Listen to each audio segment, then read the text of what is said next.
Today is Monday, November 8th. It is 9 o'clock exactly. This special call meeting of the Board of County Commissioners. 2 items on the agenda: American Rescue Plan, what we refer to as ARPA, and then our comprehensive plan. We'll be taking a break between the two for those of you who want to be in the ARPA discussion and comprehensive plan. At this time, I've asked Commissioner Pickens to the invocation, Commissioner Adamczak to lead us in the pledge. All rise if you're able to do so. Let us pray. Our Heavenly Father, we just thank you for this glorious day and all the wonders in it, Father God. We just thank you for the opportunity to gather here as commissioners and staff and concerned citizens, Father God, to discuss the ARPA funding and then our comprehensive plan, Father God. Just guide us and lead us and make us do the best decisions for Putnam County citizens. In Jesus Christ we pray. Amen. Amen. Join me in pledge.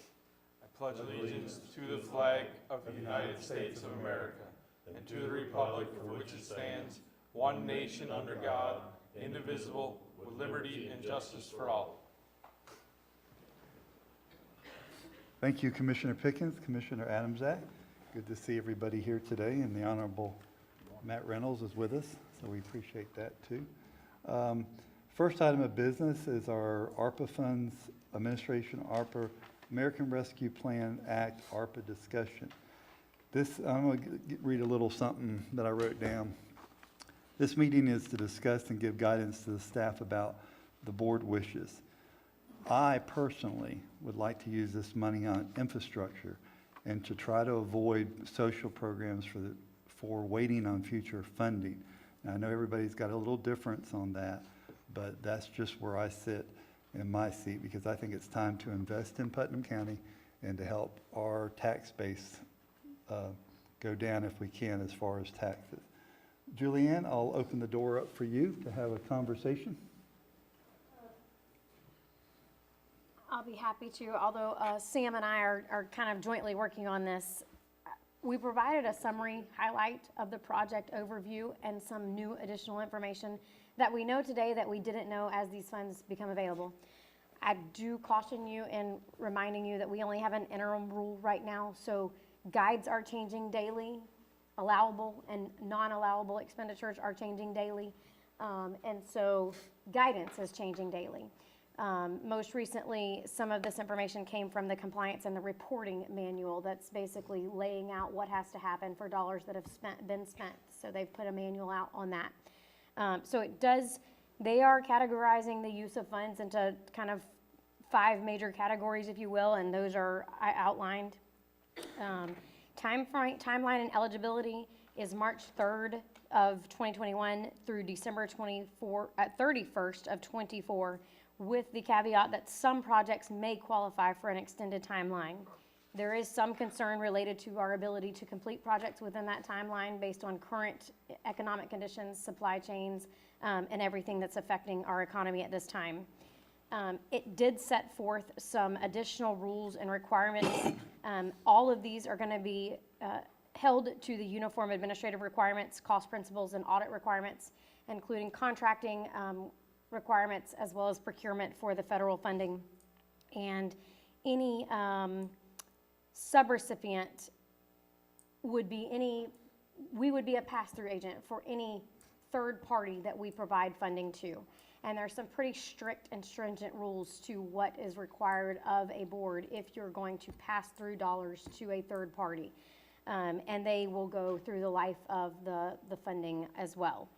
And then we just gave you a status update on previously discussed projects. These were only the 5 or handful that were discussed during the CIP project, not the kind of comprehensive list that was discussed during our first ARPA workshop when Sam did a PowerPoint presentation on them.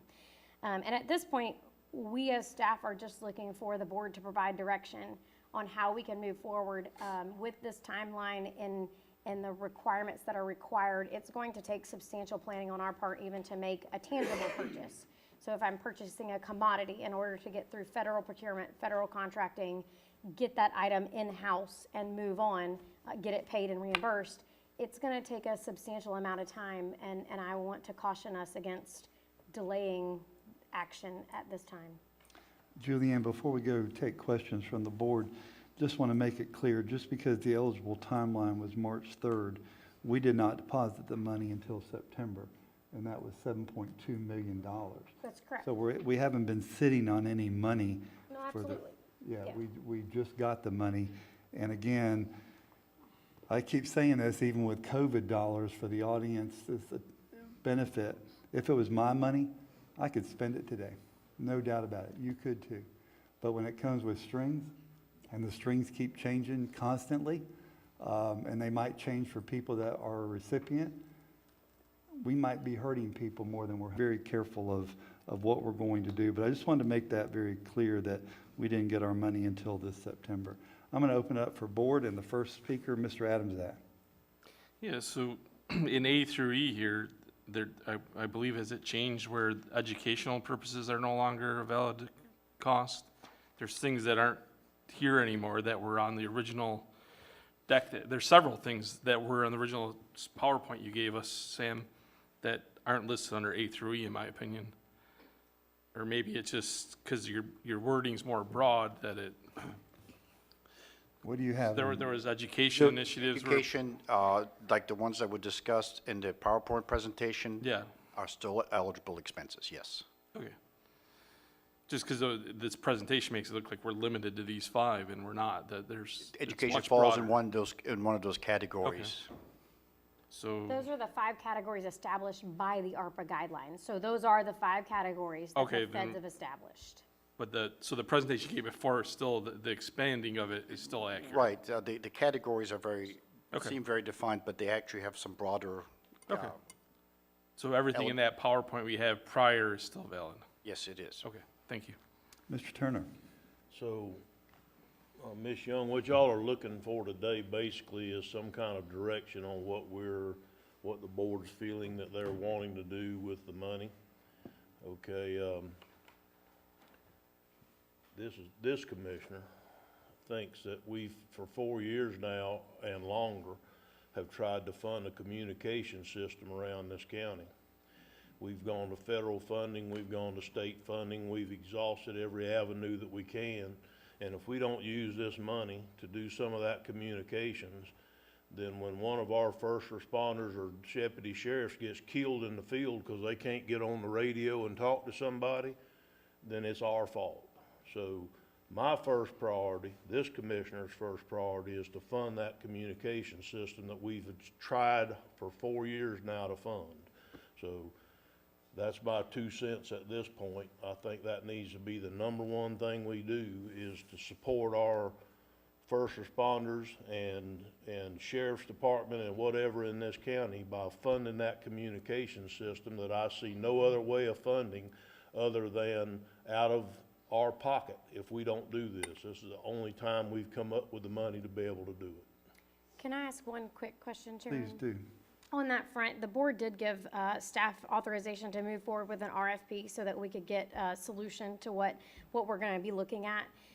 Staff has attempted to look at different avenues and different counties that have done one.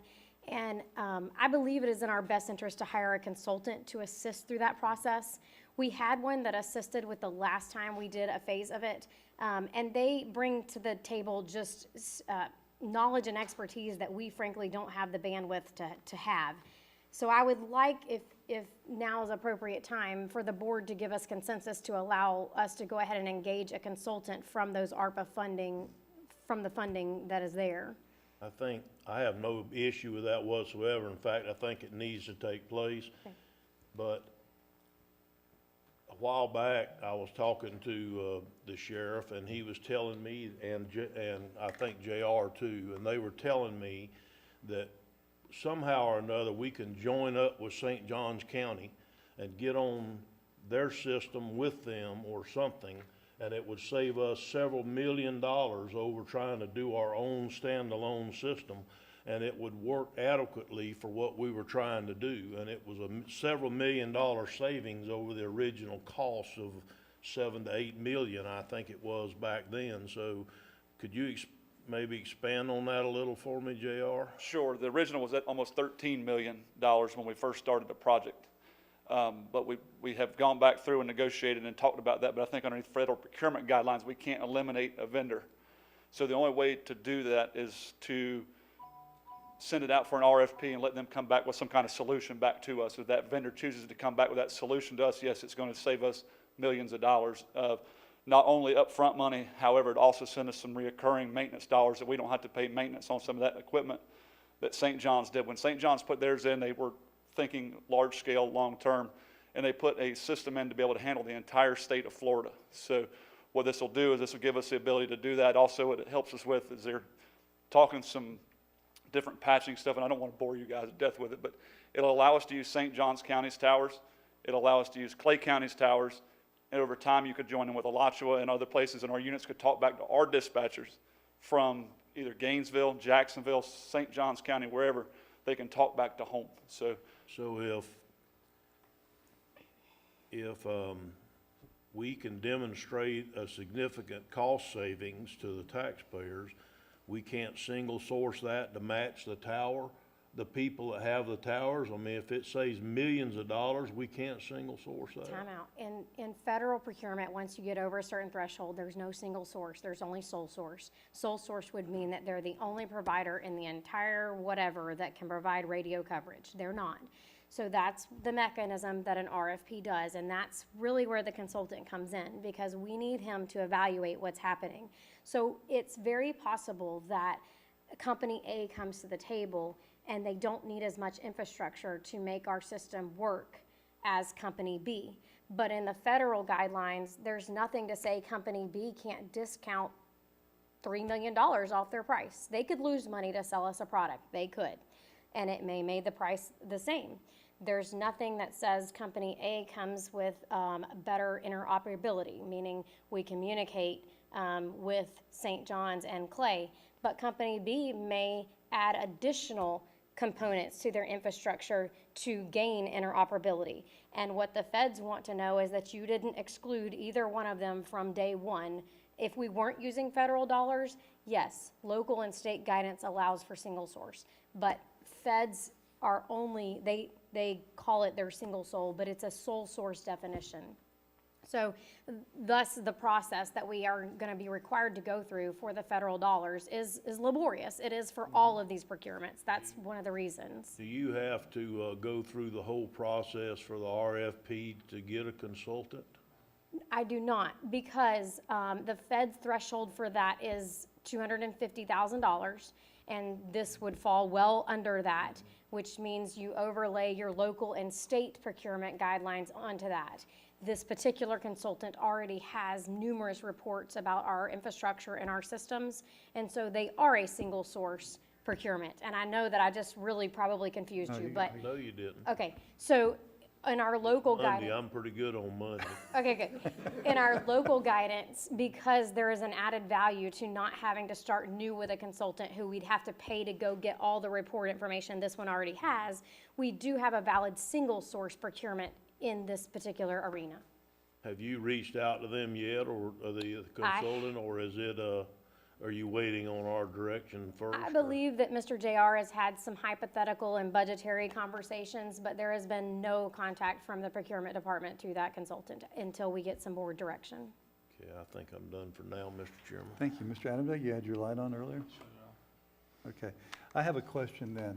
Okay. Concerning, because communication towers are big for me, and when I first got here, I heard that deputy who could not talk from right down the road here, where I kind of grew up at. The problem is, I guess the question is, can we design the system? We can't exclude anybody, but we can design it where we want to say we want it to be integrated with St. John's, Clay.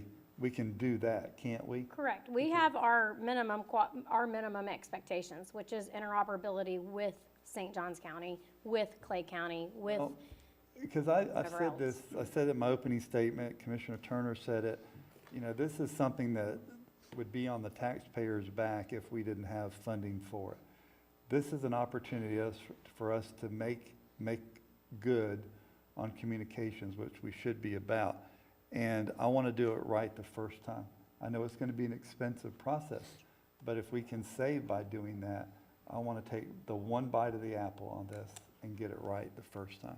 Is that how you feel too? Yes, sir.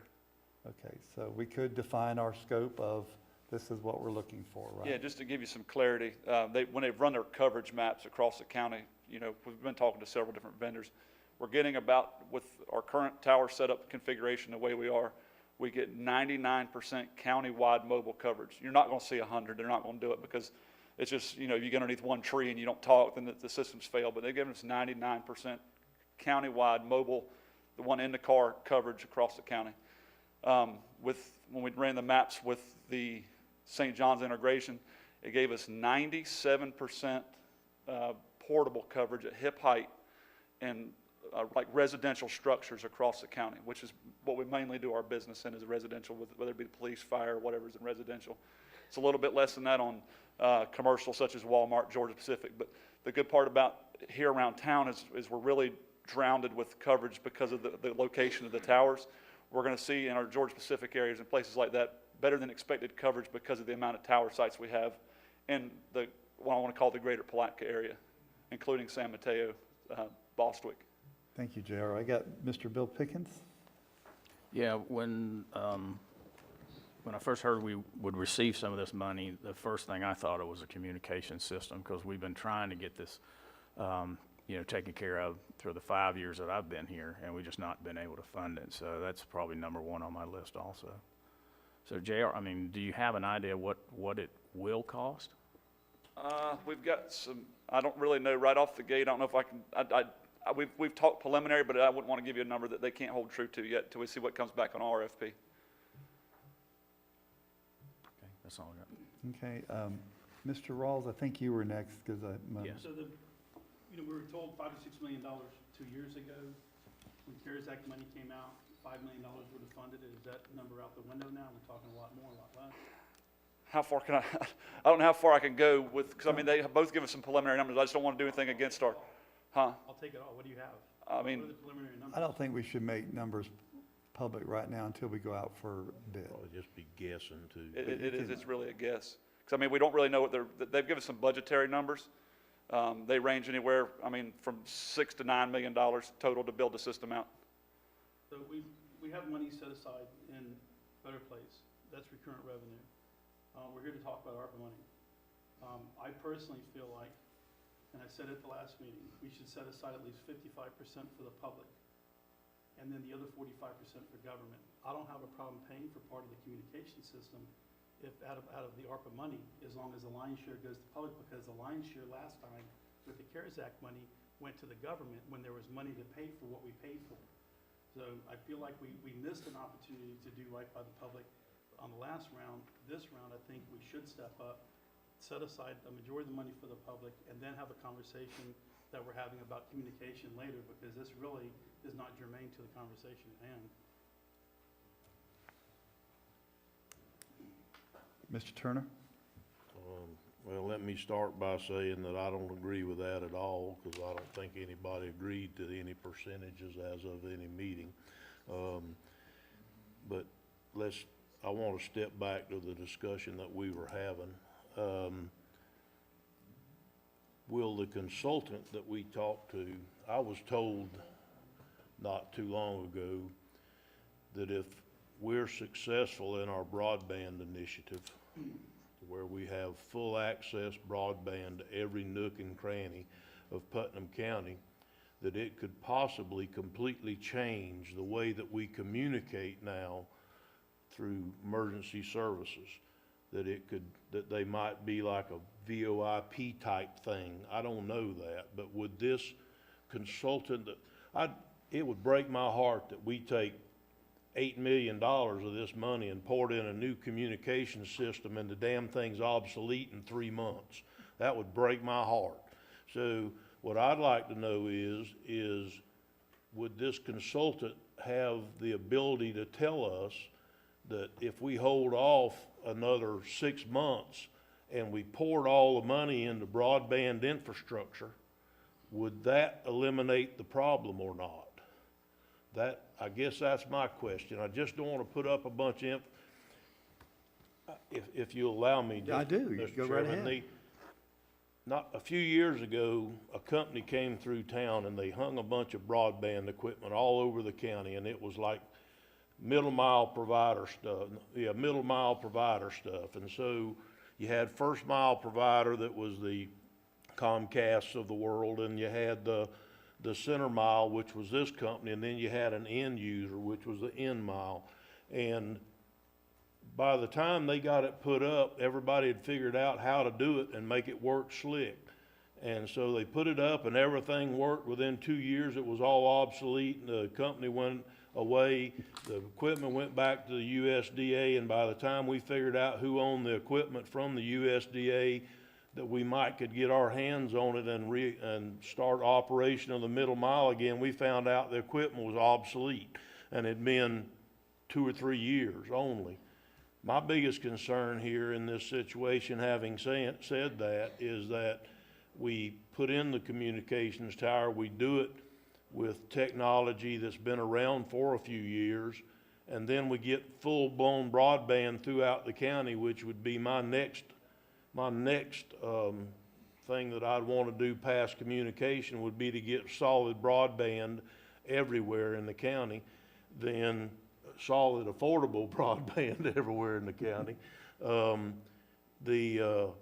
And then all of a sudden we don't need all these towers anymore, because somebody could go on a system and use that broadband capabilities, and we've just basically put all this money in a system that became obsolete when that happened. So Yeah, so again, I haven't had any direct conversation with the consulting group, but I have researched their firm enough to know that their expertise is in both public system communications and broadband. So we could have a conversation with them about how or if our infrastructure and future broadband build out is going to overlap, and if there are any I guess, economies of scale that we would pick up by doing some initiatives maybe for broadband with our communications tower, or we leave some out because the broadband is then gonna pick up where we don't.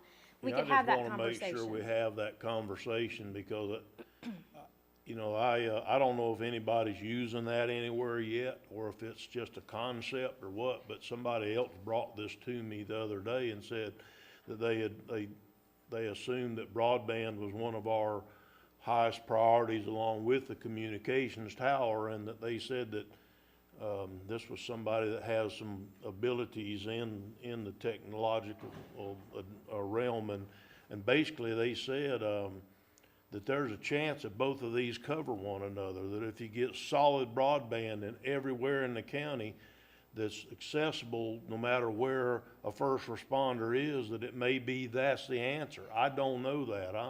I'm a contractor from San Mateo, but it seems to me like it's very smart that we look into that.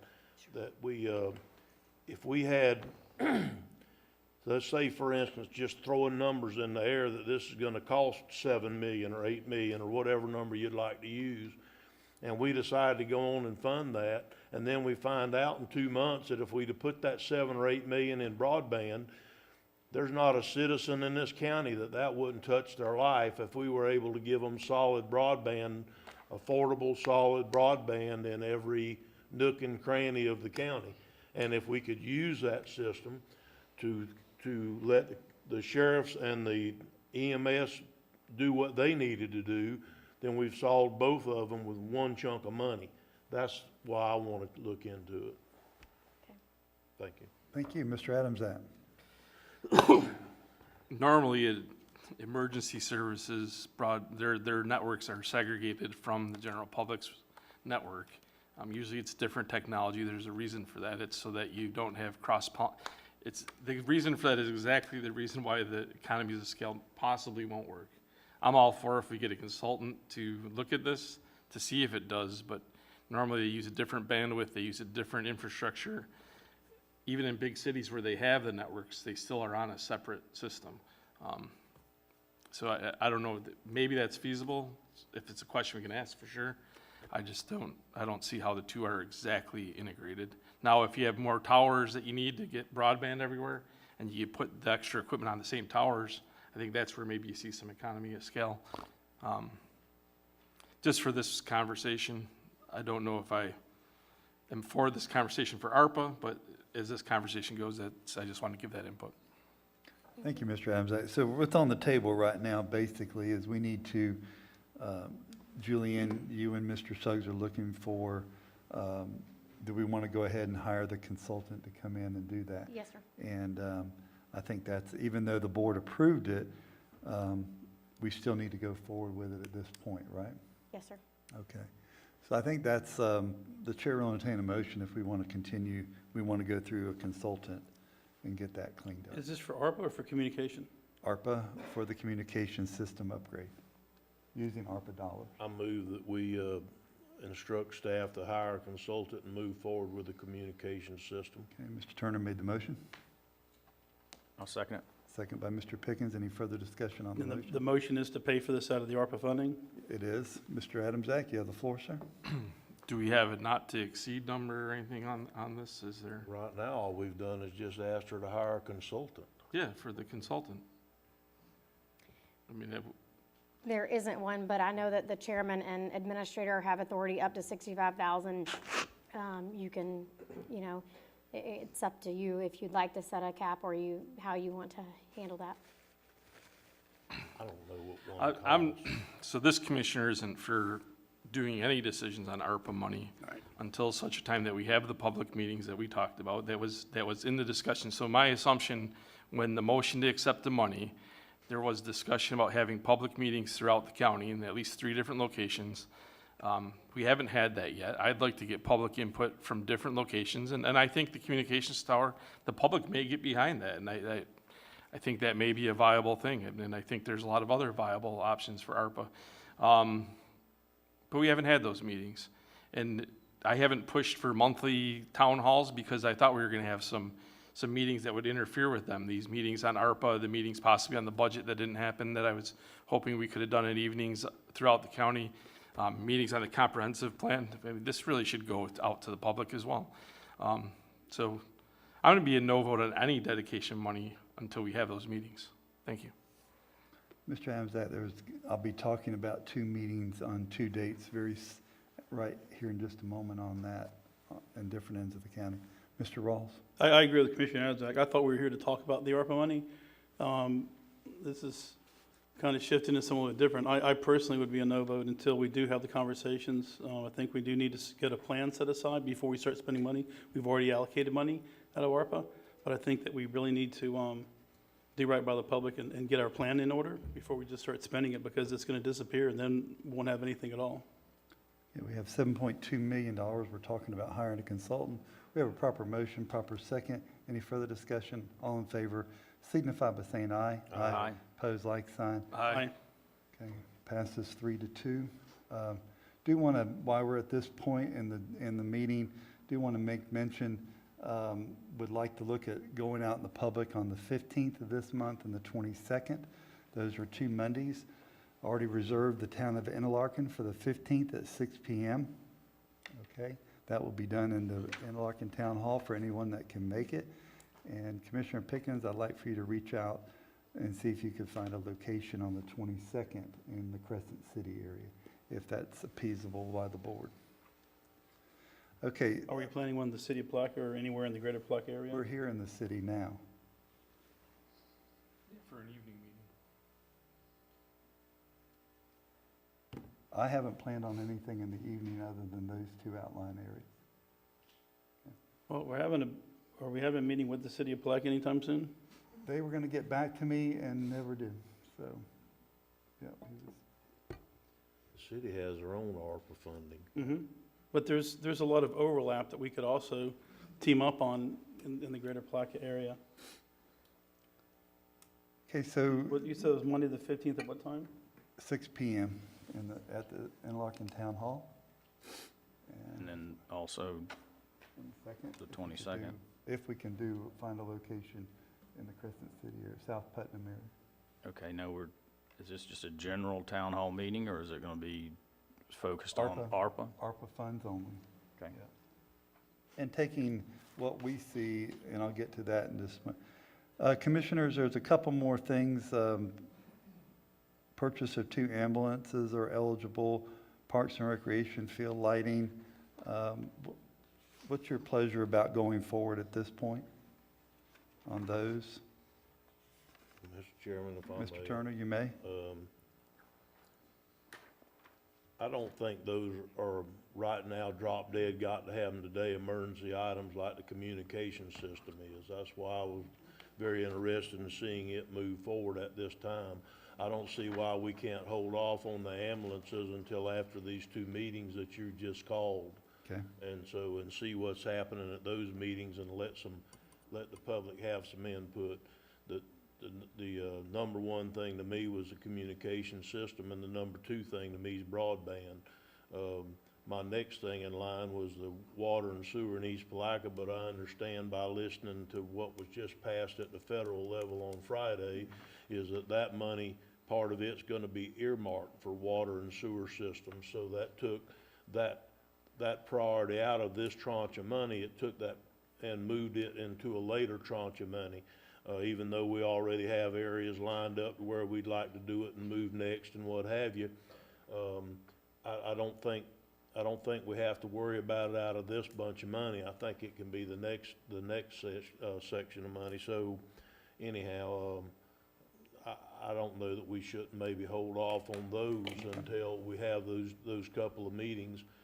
It's not gonna take as long as what the communication system is to get those. Thank you. Mr. Pickens, you have the floor. Yeah, I agree, and I do think this may be the time to do some more upgrades. We've already approved some money for Parks and Recs, but this might be the time to go ahead and take care of some of those facilities with lighting and maybe upgrades of bathroom facilities and stuff like that. I do agree that if we can have these 2 meetings and come back and have another meeting to discuss how we move further. And I'm not opposed. I'd like to look at, because I know there's some people in this audience that are looking for maybe getting some money for their particular charities or organizations. So I'm not opposed of maybe looking at some of that money for that, either the first round or the second round, so. All right, good. Commissioners, I want to bring up one more item. A few weeks ago, Sam brought us a list of items that basically, kind of a wish list, if you would. I would like to instruct staff to go back to department heads that kind of have a list of items now. But if we could get that list, if we're in agreement as a board, to get that list and bring it back to tomorrow's workshop meeting real quick, before we take the show on the road, if you will. What I'd like to do is be able to, as Mr. Rawls says, listen to our staff a lot. In this case, maybe it's time that, well, I know it's time that we look at things we can do internally also and externally. Don't get me wrong, I'm full agreement of that too. But look at what our staff really could do under maybe some of the eligibility of ARPA. Remember that there is a flexibility bill that's still hanging out there that hasn't been passed yet, and that flexibility bill would give us more flexibility.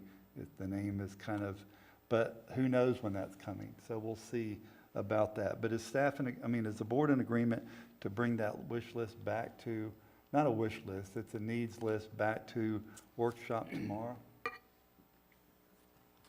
You saying for tomorrow? Yes, just for a real quick conversation. Then we can have something I to don't take have a back. problem with it, but we still need to get the public's involvement. That's what we'll do. We'll go out in the public. So and that'll say, go with, on the Monday night meetings, we'll have that to that list refresh. will go Okay. with us, yeah. Mr. Pickens, how do you feel? I'm good, yeah. Mr. Adams, So my only concern with that is if we go out with a big list of things that comes from the county commission, the county staff, and a lot of times people in the public feel like they're not being heard because we're coming at them with a big list of our own instead of just listening. I would like to take the opportunity of these meetings to listen and then bring that back, then develop the list combined with what we listen and hear with what we're suggesting. We already have, if we did the communications thing, that's most of the budget. So we already have one thing for the list that we just heard, estimates of 7 to 9 million. Maybe it's more, maybe it's less, whatever. That's all the money. So why do we want to add more government wish lists when the object is to go listen to what the people want? I just don't see the purpose, if we're talking about moving forward with communications, of adding more to our list when we should be listening to the community for their list. That's the Well, purpose of the I apologize evening for meeting. saying wish list. It's actually a needs list. And anytime we can use somebody else's money to accomplish the needs, that reduces the burden on the taxpayer. It's still taxpayers' money, it's not somebody else's So money. what I'd like, I don't think it hurts us to have something out there, and I think if people really want us to hear from them on their project, they'll let us know. Also, Yeah, Mr. Turner? I also think that it's very important when we have these meetings for the public to understand that it's not just a bunch of money that's sitting there to be spent on whatever we want to spend it on. It's an opportunity for this county to try and get ahead with a lot of the projects that they've tried to do in the past and could not fund. Whether they're important as some other project, that remains to be seen, but it's projects that have been wanted to be done for many, many years around here. I feel like that if we could have a list showing some of the things that are necessary, somebody's got to buy a new ambulance, somebody's got to buy a new fire truck, so you can either raise fees, raise taxes, raise more money, or you can pay for it out of ARPA funding and save the citizens the tax raise, save them the everyday money. And if I talked in a room with 50 people, I bet you 45 of them would go along with the idea they'd rather pay less taxes than they would to fund something that may be well, but it doesn't affect their everyday life.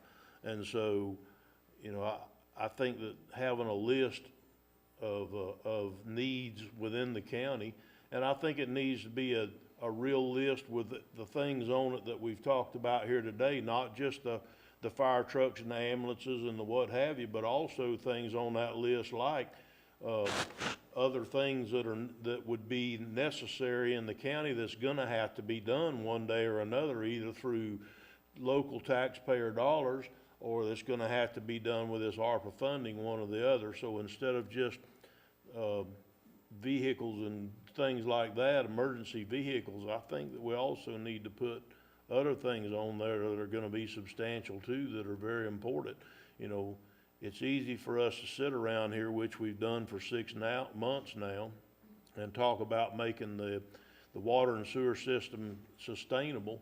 But if we're not willing to take the step to make it sustainable, it's not gonna ever be sustainable. And so, at some point, we've got to take, like I said earlier, not this tranche of money, but definitely the next tranche of money, and use it towards some of that infrastructure. That'll save the taxpayers money around here for years and years and years to come.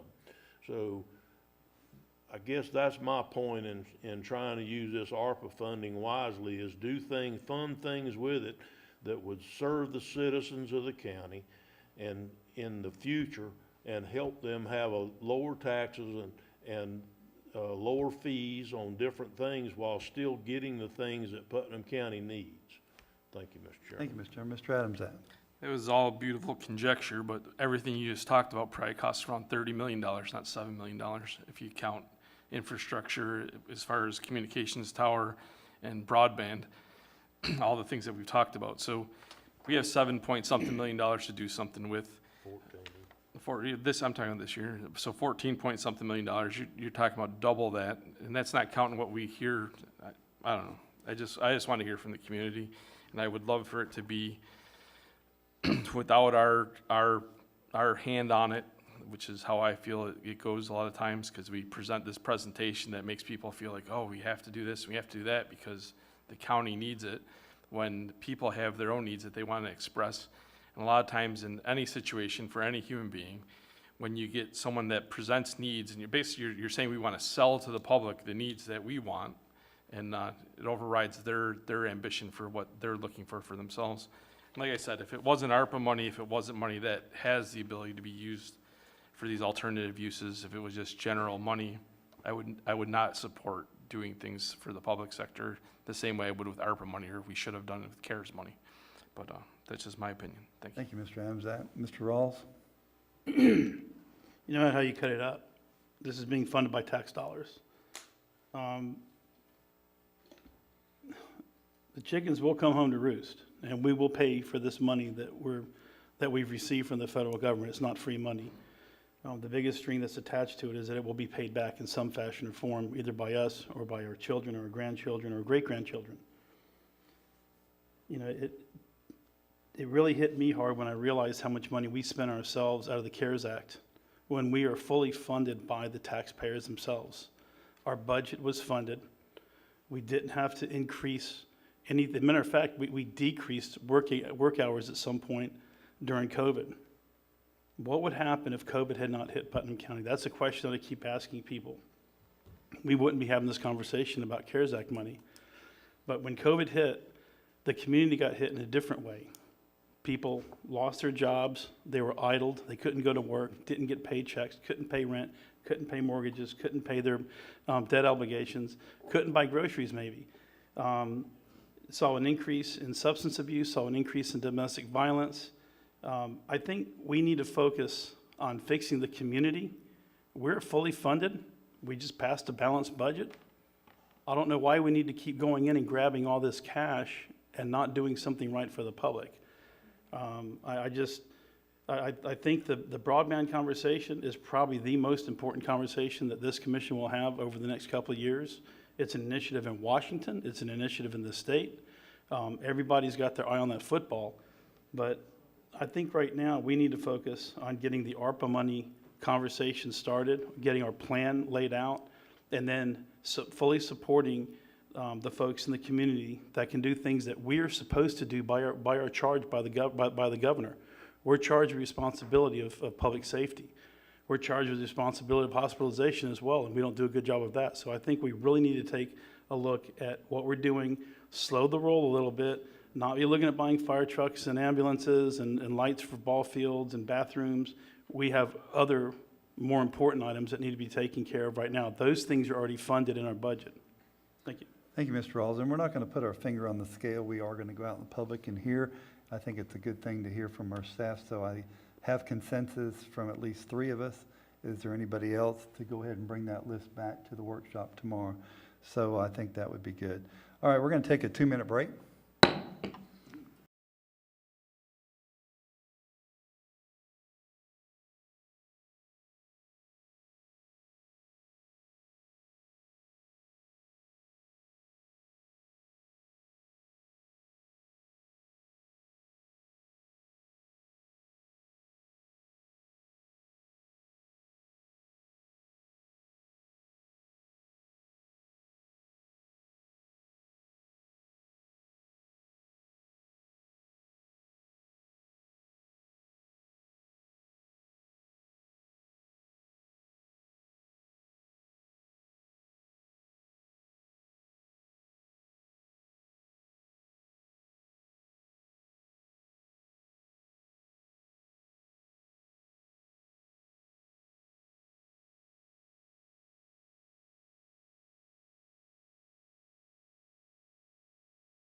Order.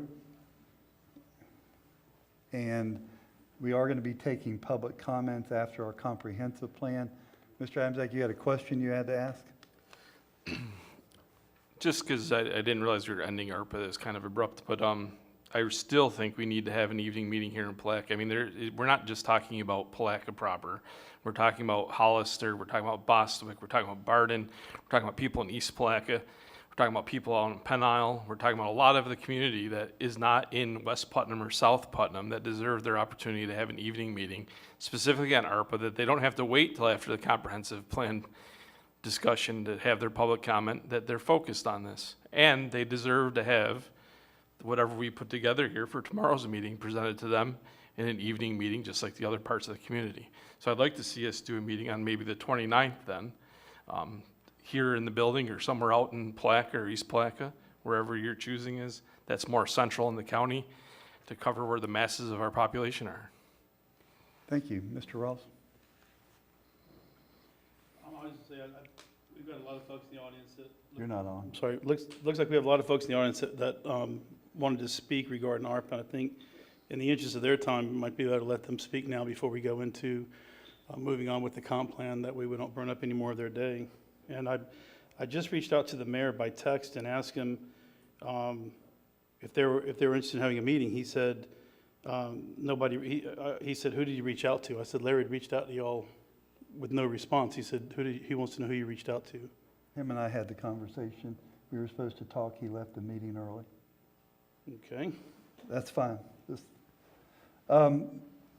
guys, if you don't mind, we do have an agenda, and the agenda items are for agenda items on public comment and miscellaneous. It won't take us long to get through the comp plan, so if it's okay with the board, we'll continue on. Gabriel, you have the floor, sir. Thank you, Mr. Chairman. Good morning, Commissioners. Good morning. All of the comprehensive plan text revisions are shown in comments to the right in the first part of your binder. So the bubbled comments in the right margin.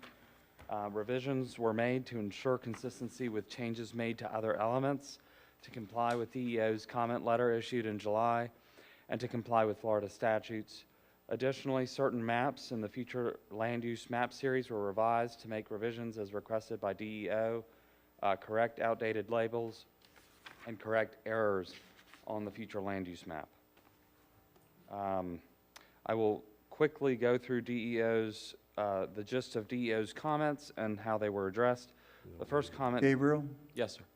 I'd like to set this meeting, I mean, I don't want to rush through it, but at the same time, we've seen those comments from DEO. We've seen the revisions of that. I think that we could do it kind of like we did before, and if there's any questions from commissioners, we can go page by page. But me personally, I have none. Okay. So I'm going to ask, Mr. Turner's got his light on, so he'll ask you a question right now, okay? I have a couple of things. On page 28 of the future land use map, the future land use element, we were trying to wipe all references to Ag 1 and 2 out. So on the very first line of that page, there's another Ag 1 in there. It should just be, the 1 should be gone. Yes, sir. I'll make that Okay. revision. Thank you for catching that. Also, the heart of the whole change in the comprehensive plan and the difference between several points of view on the comprehensive plan were the density issue. I understand that DEO came back with the comment that on our density, and so we basically, to answer that comment, what we did was completely changed what we were trying to do to start with, which was allow somebody, if they own 5 acres of land with access out in the country, that they were able to build their house on 5 acres of land. I understand the part of this that people on the environmental arm of the county, the environmental side arm of the county made the comment, well, that's urban sprawl.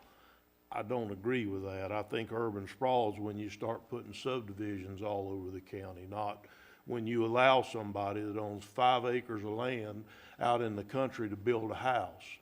Now, what we did was we left the 5-acre density in there, but we said that they had to be on a paved road or abutting a paved road. That's on page 27B. So basically what we did was we put it in there that they had to be on a paved road in order to use their 5 acres. If we're gonna leave that in there, then at the very least, either in this or in the land development code, whichever is appropriate, I want it clear that someone could seek a special use permit or a variance to go down to 5 acres when it's appropriate. If someone owns 5 acres of land and their family owns the 1,000 acres of land around it, we shouldn't tell them they can't build a house on that 5 acres they own in the middle of a lot of other land. I don't think that's right. I just don't think that's right.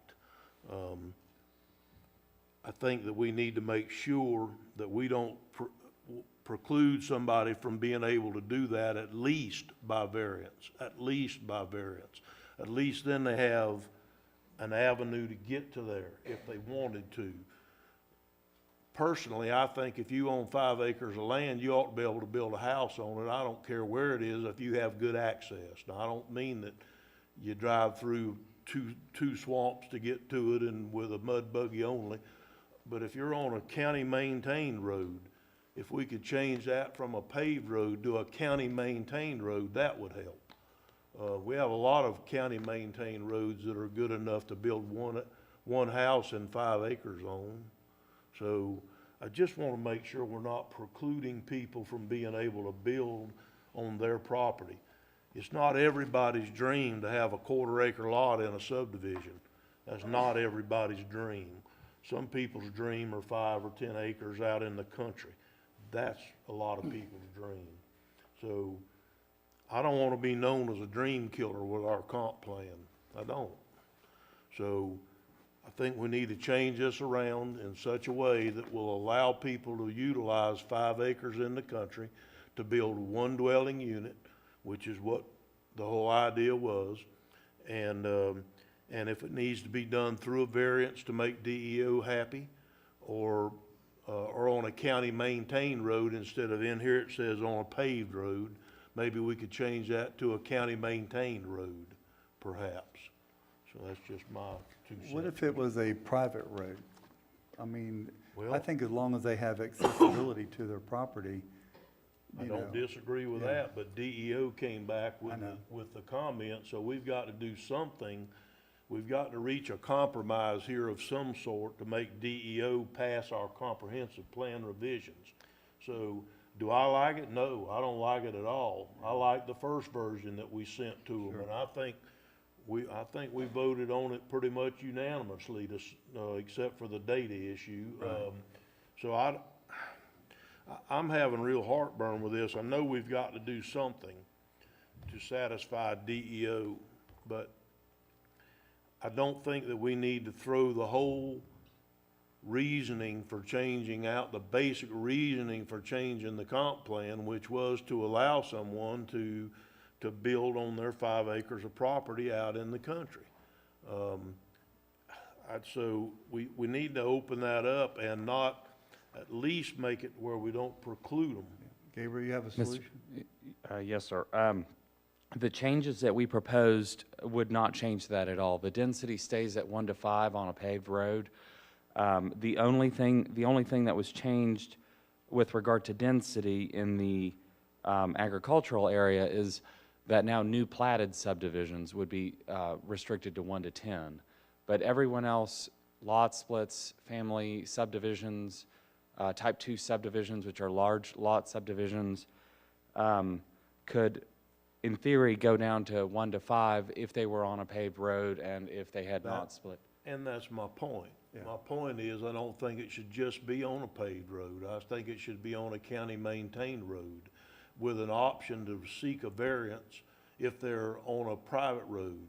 In other words, if somebody owned 5 acres of land out in the middle of their family's 1,000 acres, they're not gonna be on a paved road or on a they're gonna be on a private road that goes through their family property to their piece. We should not preclude them from being able to build a house on their 5 acres out in the middle of their property. And it doesn't have to be 1,000, it could be 40 acres, and they're just not on a paved road, but they're on a county-maintained road. That's, they grew up without a road at all, you know, so that doesn't bother them so much if they had a lane that went into their house or whatever. So at the very least, I want to make sure that we have an option for them to go ask ZBOA or somebody and present their case. Tell them you can't do it no matter what, I don't believe in that. I don't believe in that. I believe in giving them the option to go before the ZBOA and present their case and say, my family owns 100 acres. My grandfather left, and I'm making all this completely up. My grandfather left me 5 acres out in the middle of this, but I'm not on a paved road, and I'm not on a county road. I've got to drive through my grandfather's own property on a deeded easement to get to my 5 acres. What we did was just preclude him from being able to build a house on that 5 acres. So, Mr. Chairman, we can, if I may, we can make that change to county maintained. Just to clarify, that was not a change that was made now. That was a change that was in there from the very start of the comp plan. So, if there's consensus of the board, I can go ahead and make Mr. Rawls, you have a question about that? I have no problem with that. Okay. Can we stay on topic and I'll get right back to you? Yeah, that's Okay. on topic, yeah. Mr. Amzak, you have a question about that? Yeah, I do. Okay, go ahead. Is there a way, I mean, I like the idea of being able to do it without it having to go to ZBOA. Is there a way to word that where it says county or deeded access? To allow that situation that the grandfather leaves 5 acres out in the middle, or to be able to not have to go to ZBOA for something that should be pretty untrivial? I mean, that's, to me, it seems like a simple, So we can, Mr. Chairman, if I may, we or can. non-landlocked, however, whatever the wording needs to be.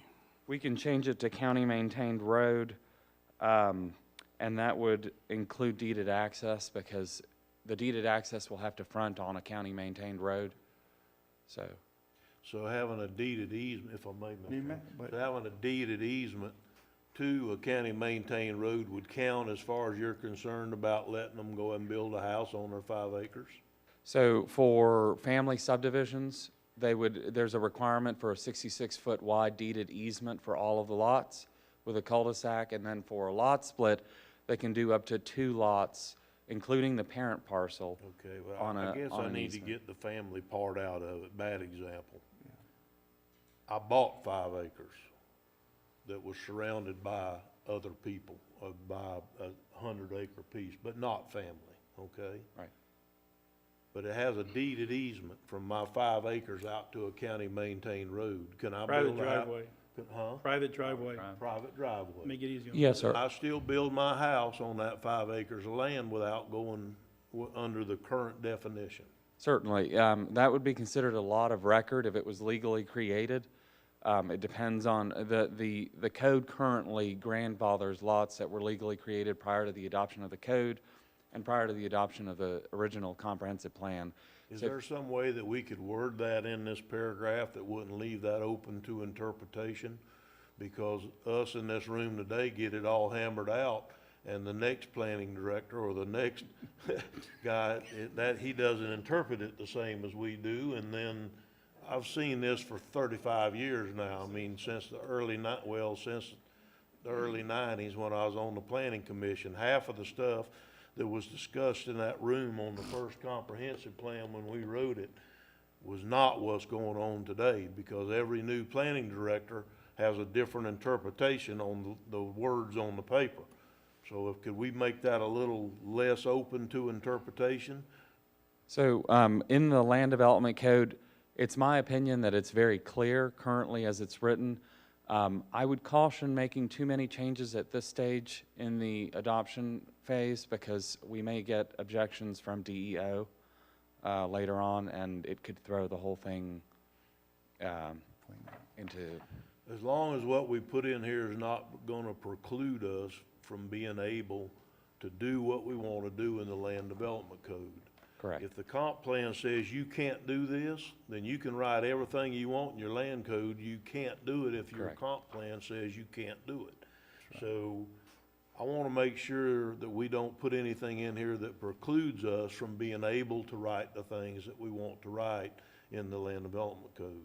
Correct. And so I just want to make sure this is crystal clear and not open to interpretation, that you can build your house on 5 acres of land out in the country.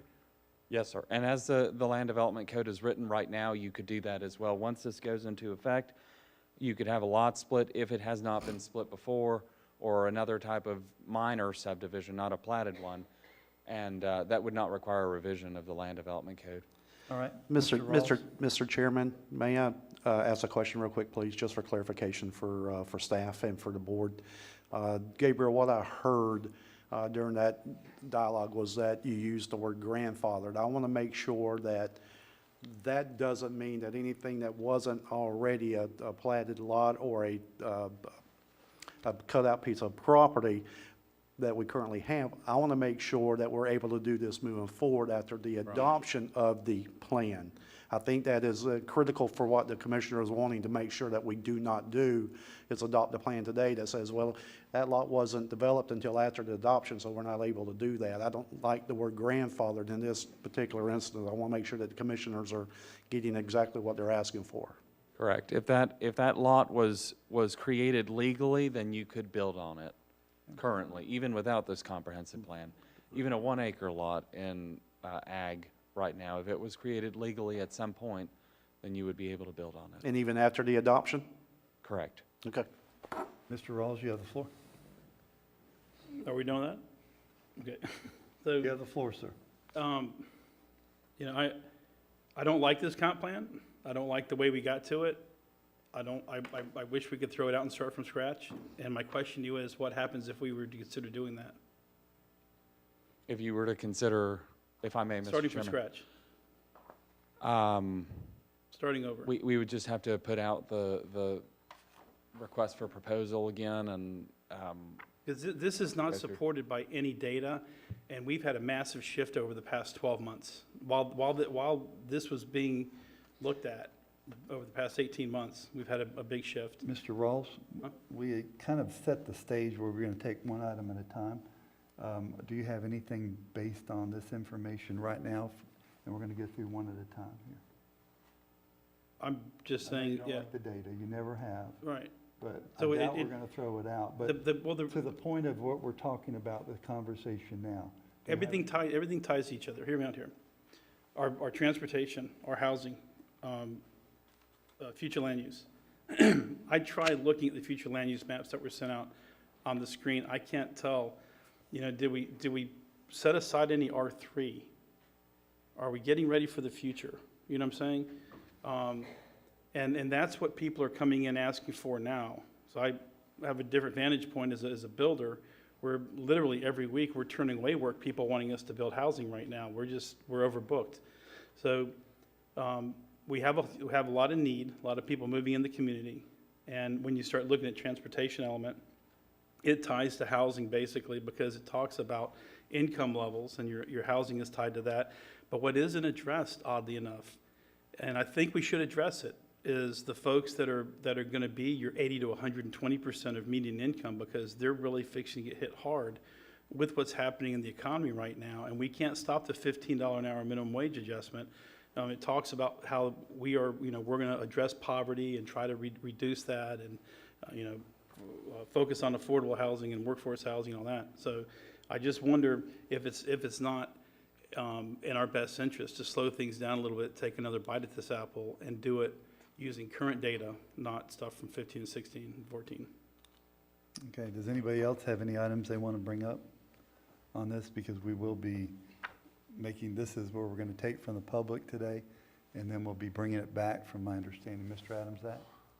Back to the prior thing, just reading through this, maybe just changing the 5 acre for parcels abutting and say, or having direct access to a paved road or to a county maintained road.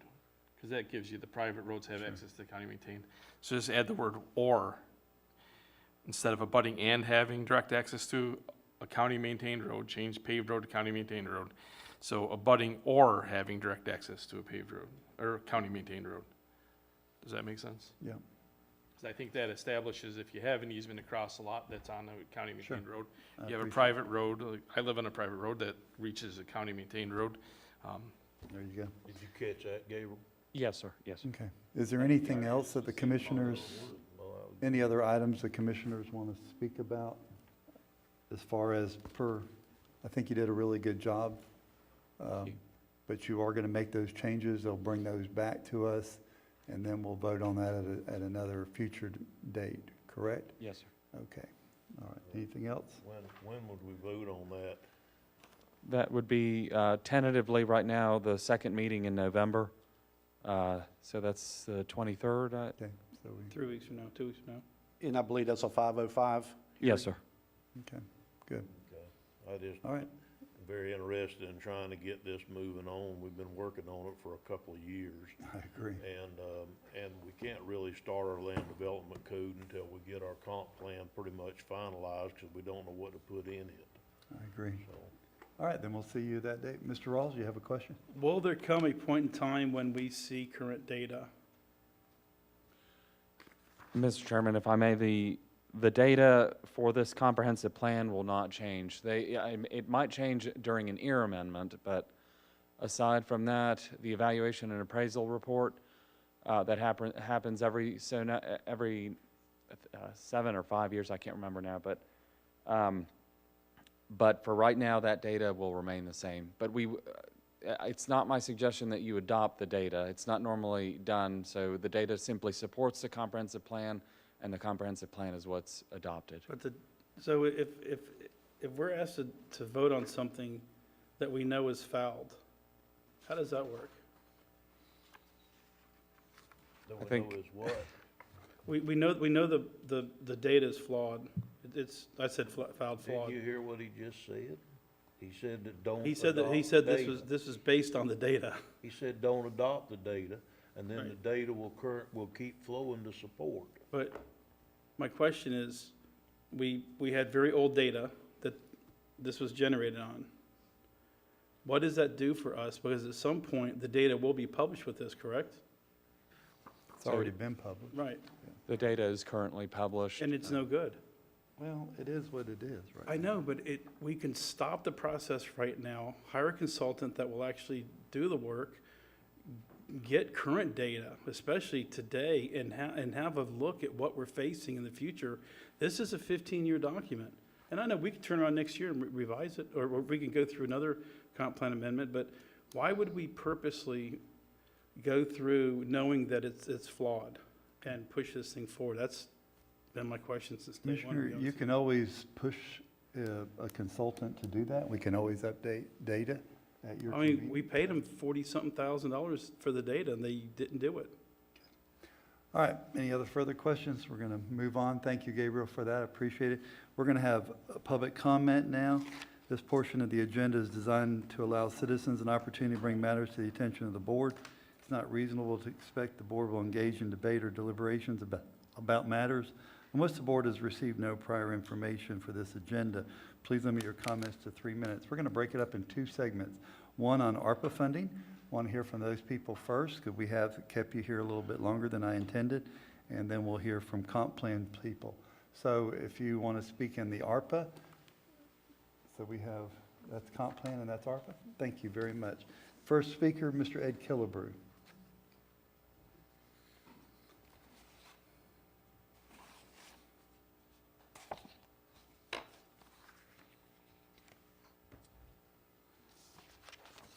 Good morning, Mr. Killebrew. Good morning. Ed Killebrew, 146 Barden Estates Circle. I guess I'm going to sound like a monkey running around with a cymbal doing the same tune. But I spoke with each and every one of y'all individually. Wanted to speak to the board, to the administration, everybody that's involved about the ARPA funding. At Epicure, we are looking to get $450,000, $450,000. We have a person, an organization that's willing to pay the other half of our warehouse that we're trying to purchase if the county can come up with the money to help us purchase this half. Last week alone, this past Friday, we served 750 families. That's if you go to a family, 3 to 4 people a family. What's that? 2,800, something like that.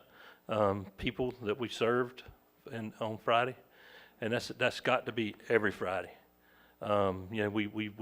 We dipped for a while. We were somewhere around 300 or 400 families.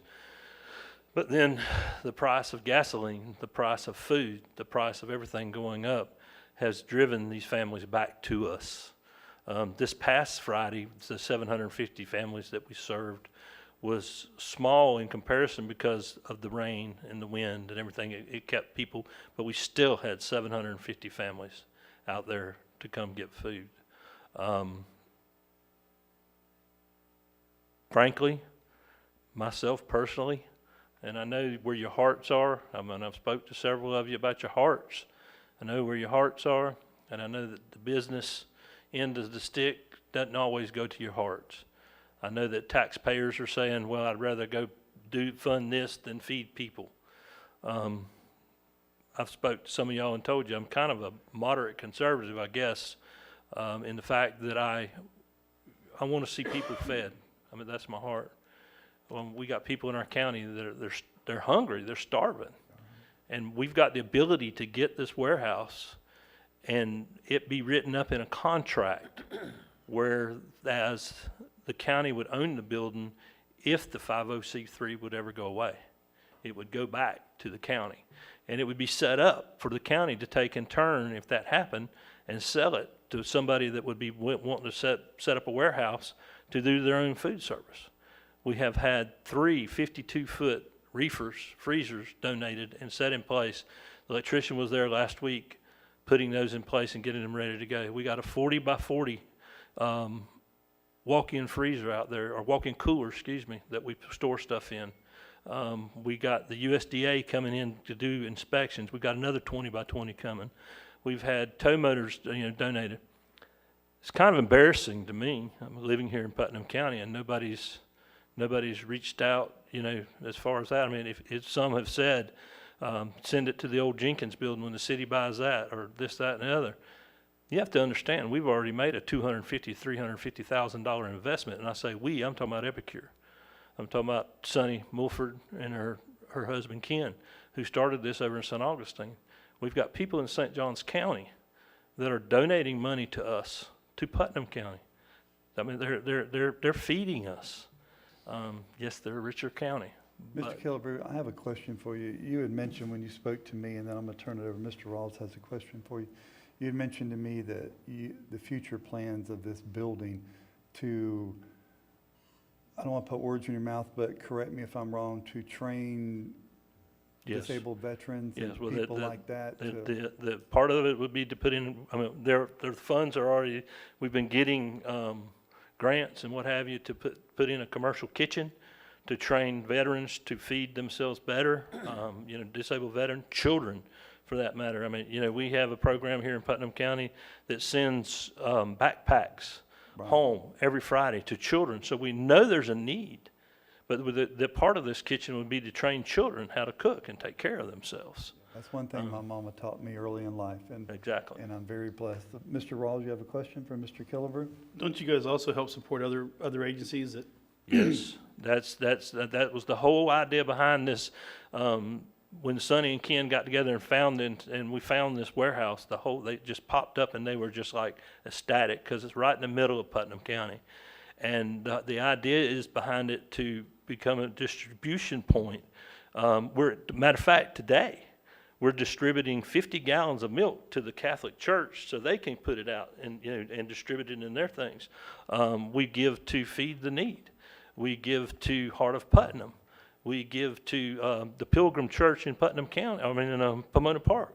They're feeding 50 people down in your district, Mr. Pickens, every Friday. They're coming and picking up food from our hub and taking it down there and distributing food. We give food to First Baptist Church in Interlochen. You know, they were, I don't know if they're doing it anymore, I can't remember, but it was like once a month or twice a month, they were picking up food and taking it there. So this is, I mean, it's benefiting the whole county, not just part of the county, not just a district, not just, you know, somebody's favorite teddy bear, you know, it's benefiting the whole county. And Mr. Killebrew, we need to wrap up. hopefully that when it becomes a bigger distribution point, it'll be distributing to St. John's, Volusia, Flagler, North Marion, Alachua, Bradford County, Clay. All the people that go around us, that'll be helping with those too.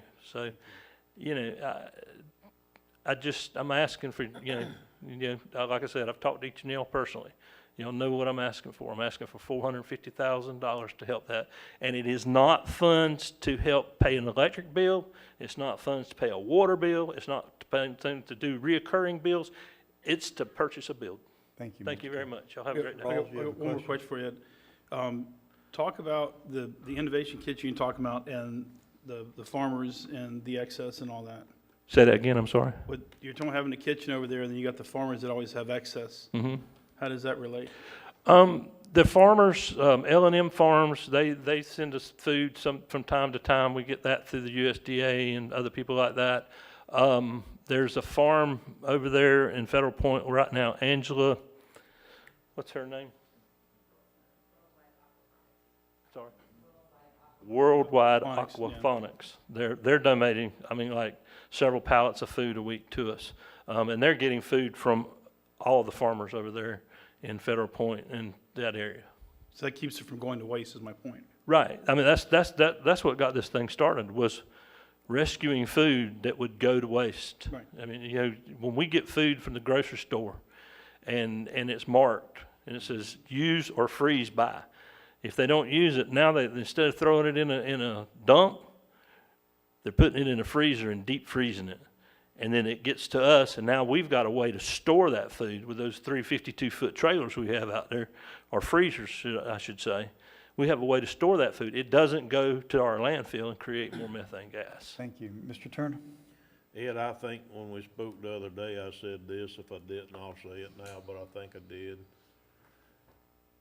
Nobody is saying anything bad about Epicure. I think it's a fine charity. I think it's a fine organization. I think you have in your heart that you want to work with Epicure. I think that makes it fine on you. I have no problem with that whatsoever. But when I sit up here, like I told you the other day, I know I did, I feel like I'm trying to be careful with the taxpayer's dollar. I understand. And so what I'm having to say is it does make a difference to me that if Epicure decided to ever vacate that building, that it came back to the county where they could recuperate those dollars and spend them in another area. That does make a difference to me, like we talked about the other day. Definitely makes a difference. The other day you were asking for 400, now you're looking for 450. Well, I'm just, my mind, you know, I would split 425. 425, well, we keep negotiating, how about 375? I'm sure when it got down to the point of purchase, you know, that's the thing is we are negotiating and trying to move as far down as we can. Well, that does make a difference to me, for sure, that the taxpayers wouldn't, because one of my biggest concerns is that we give a lump sum of that amount of money to any charity, even any charity, or nonprofit would probably be a better term for it, but any nonprofit, and then for whatever reason, and it could happen, they not be able to use that facility any longer, sell the money and take our money and go to St. Johns County and keep their facility in St. Johns County going, and then the taxpayers of Putnam County have paid to fund the one in St. Johns County. That gives me heartburn, I'm sorry. But if we could make it do that, it does make a difference in the discussion. Yeah, well, that's what I'm saying. I mean, that's what they have. I mean, they've put that out to me. That you have the authority to make that comment, because I haven't heard it from the owner. Come, step up here. Is she Hang next? on. We got Mr. Adams that's going to want to ask a question. She's with me. state your name. Go and ahead, address. go ahead. Sunny Mulford, 468 High Tide Drive, St. Augustine, Florida. So the last proposal that I put out was that the county would own the building. When I put for the $850,000 and the $150 for the parking lot, it was in that it was written that the county would own the building. And I will say that, you know, we haven't done all of this work over the last year and a half to leave this county. This county was always on our radar when we started it in St. Johns County, that this was the 4th poorest county in all of Florida. You guys were always on our radar. And we have worked tirelessly to bring food and resources to this county. And so we have no intention of abandoning that, our purpose here. So the food is there. We have a lot more food that we can bring here and distribute, I guess, even expand all of our distribution operations. So we just, we would love your support. Okay, thank you. Mr. Adamczak?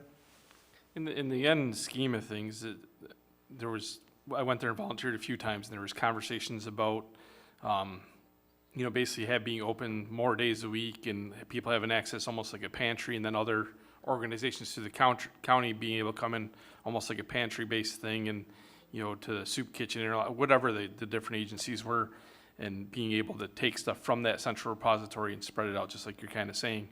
How far along are you, and is this stopping you from moving forward with that plan?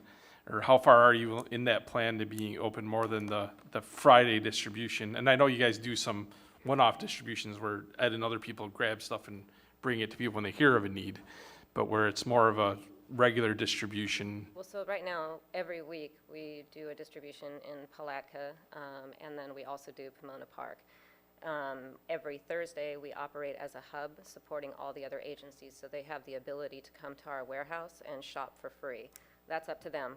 If they want to come, they can come, and they do, but they don't come every week. But that resource is available to them. We are doing the final bits of electrical work that we need to do to pass our USDA inspection. As soon as we do that, we are going to be converting to our shopping model, which is what we do in St. Augustine, where we open up like a grocery store. And it will be by appointment because we can't have our parking lot overrun with 150 cars. So we'll put 30 families through every 30 minutes. And so we'll be open on Thursday, Friday, and Saturday. Once we build up resources, then we will expand our hours of operation. But for right now, when we make that conversion, we'll be open 3 days a week. So the end model gets rid of the line that goes all the way down the road, and that was my understanding when I was there, because long-term, that's not efficient. That is where my alternative location idea was in my head, just so you know. It wasn't about, it was about the traffic out. Yeah. At some point, something's gonna happen that could be negative. Yes, but I will say that not owning the building at this point is hindering us because I can't get any more grant funds to do any more improvements on that property because we do not own it. So when he's talking about doing this commercial kitchen, we teach cooking classes in St. Johns County to children and Five-Star Veteran Center in Jacksonville. But I can't get anybody to give me the $75,000 I need to convert a kitchen. They're like, I'm buying it for your landlord. All the equipment that we have out there right now is something that we can take with us. If we needed to, we could sell. And so I've been able to get grants for that. I can't get a grant to repair the parking lot. We've had people get bogged down and stuck and have to get towed out of our parking lot because our parking lot's in such bad repair. So yes, it is hindering us at this point. So we do want to do more, but I can't get grant funds for anything anymore. Sonny, if you would, excuse me, if I may, would you tell them about the other people that are wanting to set up on the property and what they're wanting to do? Mr. Killebrew, hang on to that thought for a minute. Mr. Rawls has a question. I just, you hear us sit up here and talk about how we want to reduce the size of government. This is an opportunity to let a civic group take over, benefit the public.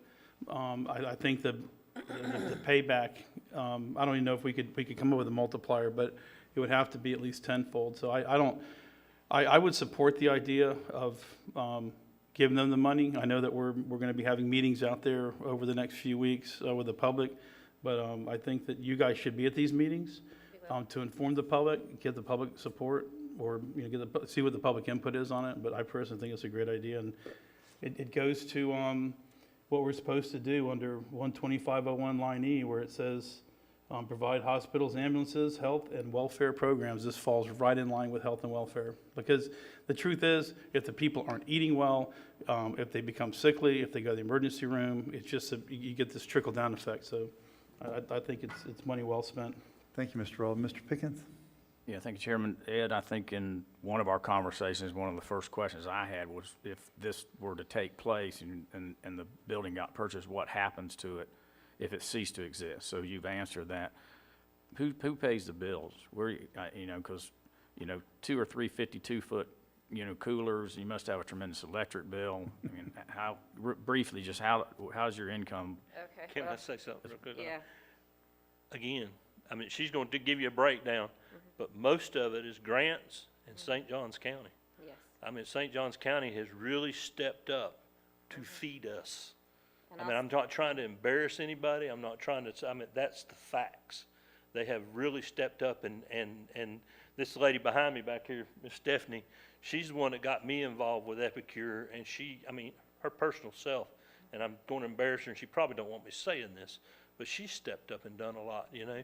So these are individuals from St. Johns County that are stepping up and willing to pay the bills. Yeah. And so we get operating costs, so I say all the time that we can get grants for things. You know, we can get grants for equipment and you know, refrigerators and all that, but our rent and utilities are paid by individual donors.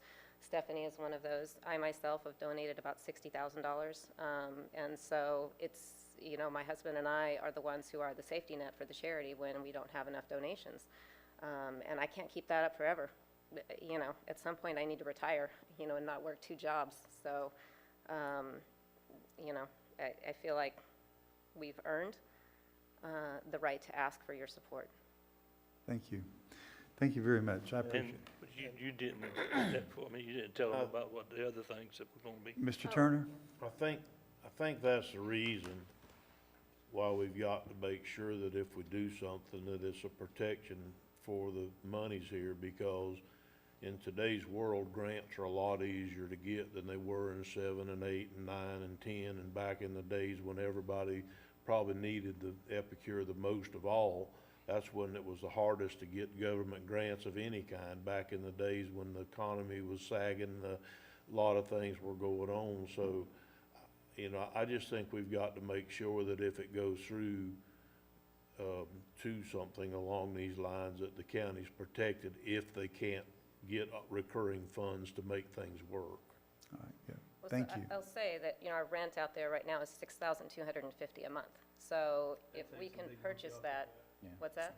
That takes a big monkey off your back. Yeah, All right. yeah, that's significant. And so that will allow us to, you know, repurpose some of that money. Like, we are desperate for a refrigerated truck out here, because last week I had to turn down 6 pallets of produce because I had no way to go get it.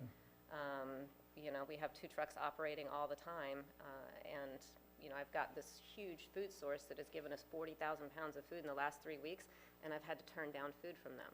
At the same time, when we're seeing an increased need across the board. I mean, we've grown by, you know, 5 or 6% month over month for the last 3 months in the need that we've seen. And so, you know, we have the ability to keep up, but we, you know, if we don't have the funds to do some of what we need to do, you know, just the people will Thank suffer. you. Thank you got so much. one more thing, and I'll Ed, sit we've down. been 10 minutes in I this understand 3-minute that, but I conversation. want her to tell y'all Yeah. the other things that are going on that property. I mean, that's just not the warehouse. There's some, go ahead. Yep, so. Why don't we do that individually again? We really need to move on. We have Okay. people sitting here Well, waiting. I think you made your point, and you Medical made your point things, well. medical buildings, medical people coming in, giving Gotcha. to the poor, those things are going on It's that a property one-stop too. shop for a Yes, lot sir. of things, and I Thank you very much for I your time. appreciate it, and I really do appreciate what you do, and you know that. Next speaker on the card, Mr. Mike Perry.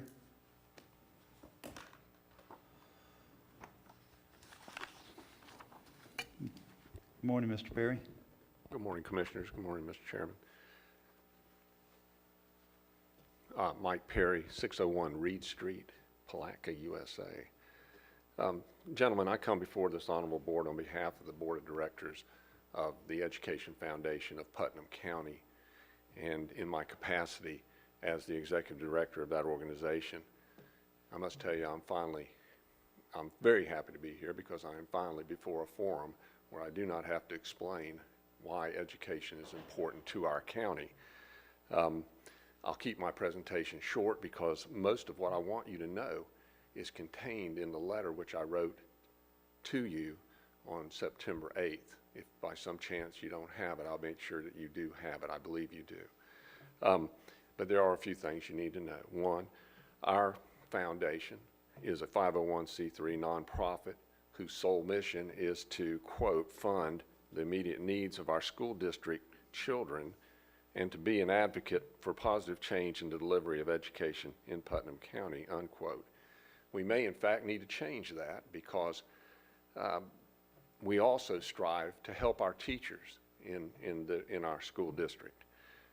While we often work in conjunction with our school district, we have an excellent superintendent, we have an excellent school board, and excellent department heads and staff. We are an independent organization. We don't answer to anyone at the district. However, we are very happy to work in conjunction with them, and we have been designated as Putnam County's Education Foundation. We are also Putnam County's member to the Florida, or the Consortium of Florida Education Foundations. And one thing that does, it gives us a lot of resources to work with, but it also entitles us up to $30,000 in matching funds from the state. Now, our organization was actually founded on early education and primarily pre-K. But the way it looks, the federal government and some of the state funds are going to take over that mission from us. And it looks like it'll be fairly soon. But that's really a good thing for us because it gives us an opportunity to expand what we're doing. When I took over as the executive director of the organization, that was one of the things I really felt like we needed to do. We were just too focused on one thing when the needs are so great in our county. And so because of this, some of the things we're looking at are mentoring programs throughout the school system, tutoring programs, support and fund educational and VOTEC initiatives, I should say VOTEC initiatives, provide mini grants for teachers, establish teacher stores, support and fund agriculture and ranching programs. I mean, we're an agriculture and ranching community, but if you really look, there's very few things that are going on which really promote those sort of initiatives. Our goal is to enhance the education experience for all Putnam County students and to show everyone that you can get a quality education right here in Putnam County. And commissioners, we can do it. The problem is we're only constrained by funding. The pandemic decimated our ability to raise funds. It's hard to go to a business owner or to an individual and say, can you give us money? When they're sitting there wondering how they're going to make payroll, how they're going to stay in business, or how they're going to feed their family. So we need your help. We could use $100,000. I got to tell you, that's a lot of money. And it's humbling to sit up here and ask for that. But the need is great. We have the programs. We know what we need to do. We just need the funding. And if we can get that, we can do things that I don't think we've ever even thought of doing here in our county. I truly believe that. Out of many things I've done in my life, I think that perhaps what I'm doing now might be the most purposeful and meaningful thing I've ever done because we are helping kids. And I will come here to this commission and I will tell you what we're doing. I will show you what we're doing because all our money will go to benefit children in this community. It won't be used for anything else. It will be used right here. It will benefit our students. It'll benefit our teachers. Our organization is in many ways. We need to wrap up a little bit. We're starting over. Thank you, Mr. Chairman. We're starting over, but we have the commitment. We have the ability to get the job done. I ask you, give us the tools. We'll do the work. thank you. God bless you for your Mr. consideration. Adamsack, you had a question for Mr. Perry?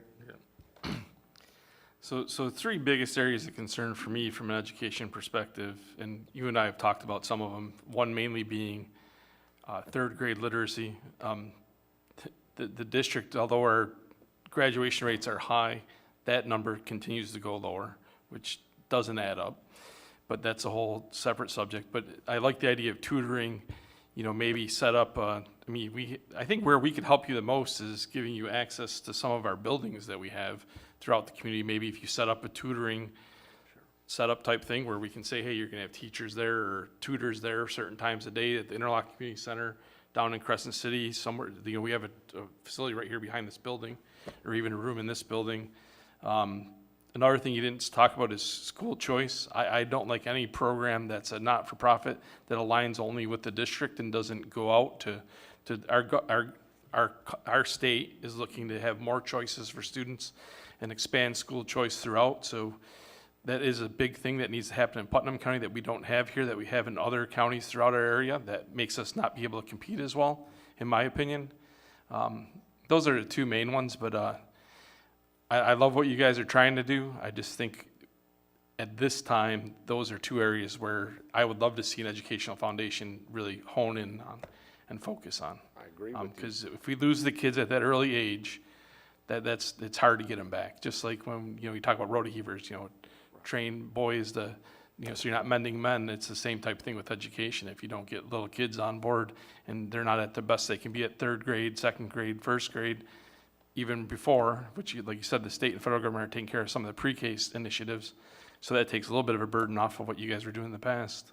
I'd like to see that be the focus and what you present and whatever happens. Mr. Commissioner, we're not going to try and do it. We're going to do it. And I agree with you. The early learning and reading initiatives, if we don't instill a love of learning in our children at a young age, they're done. They're finished. They're not done and finished, but their lives are going to be difficult. Right. And there are programs, Commissioner, that from the University of Florida, that they will come over here and help us. There's other reading initiatives that we've looked at and are ready to implement that really would be of assistance to our school district and to some existing programs. Mr. Turner, you have the floor. Mike, have y'all approached the school board yet and asked them about, they have a tranche of ARPA money too, if I understand correctly. Did you approach them about using their educational funds from their ARPA tranche of money? Julianne, don't they have money too, or no?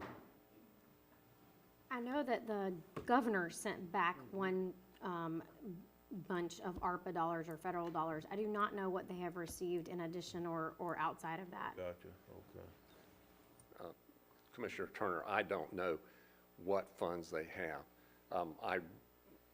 I do routinely meet with some of the department heads and with our superintendent, and I'll certainly find out if there's something. I think it's very admirable that y'all, of what Lift Putnam started, and now the Educational Foundation is trying to do rebrand and move forward and broaden their spectrum on things that when their number one reason for being is just helping the community. That's the only reason they're around. So I have a lot of respect for that.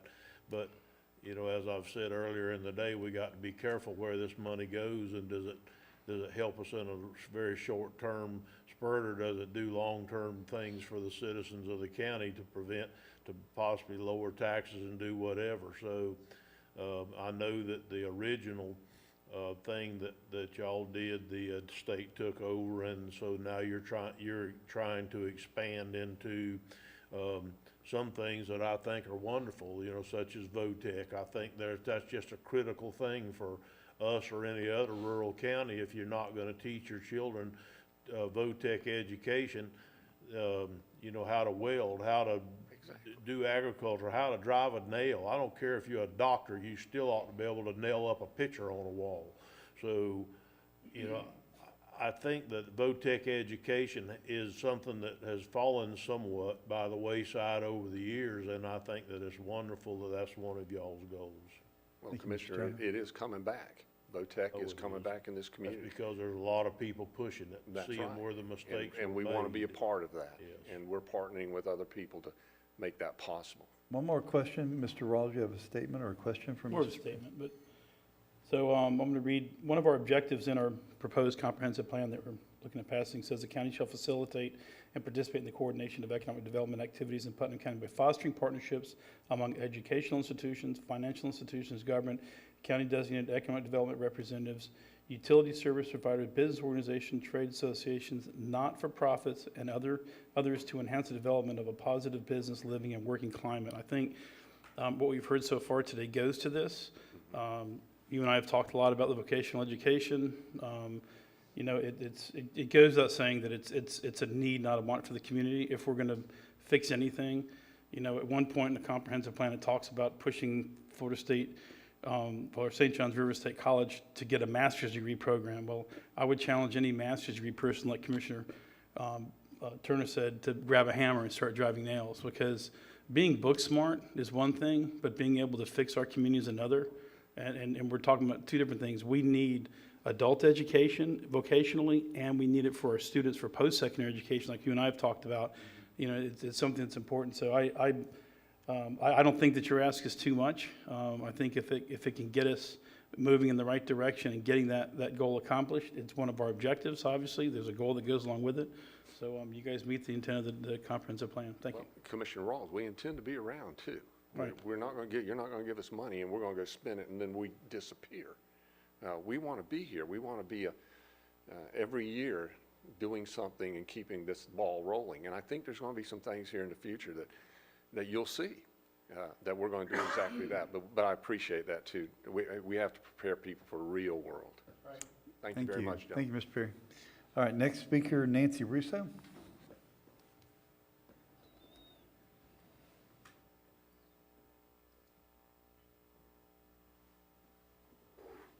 Good morning. Good morning. Nancy Russo, 330 K Larkin Drive. That's SMA Healthcare. I'm the vice president there for SMA.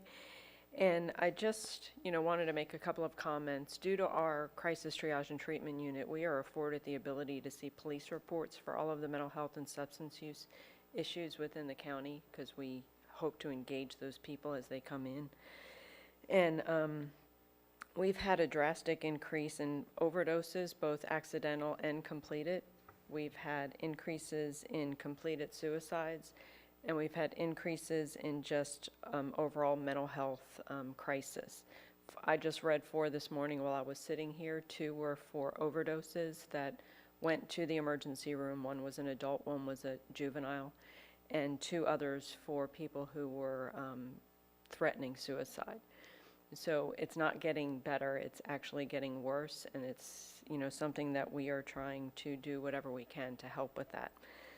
The jail is reaching capacity due to the DOC not accepting inmates and due to the courts not running the way they're supposed to. So there's a captive audience in there that we could be addressing with these issues with on a day-to-day basis if they had a more robust services within the jail. So I guess my request would be, when you're doing these town halls all over the county, that they're aware of some of these statistics as well, so they can make informed decisions as to where their vote may lie or where their request may lie as to where the ARPA funds are utilized. Very good point. Thank you. Mr. Rawls? Are you planning on being in these meetings? I can.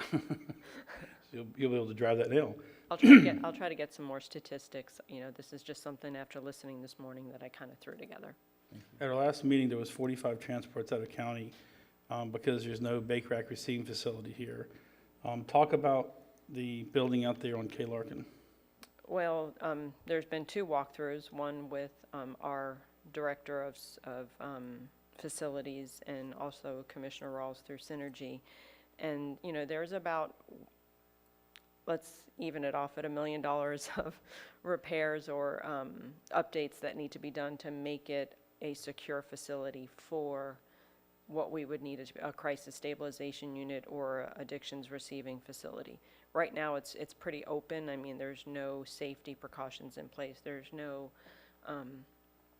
safety rooms if a client were to get out of control, and all of those things are high dollar items.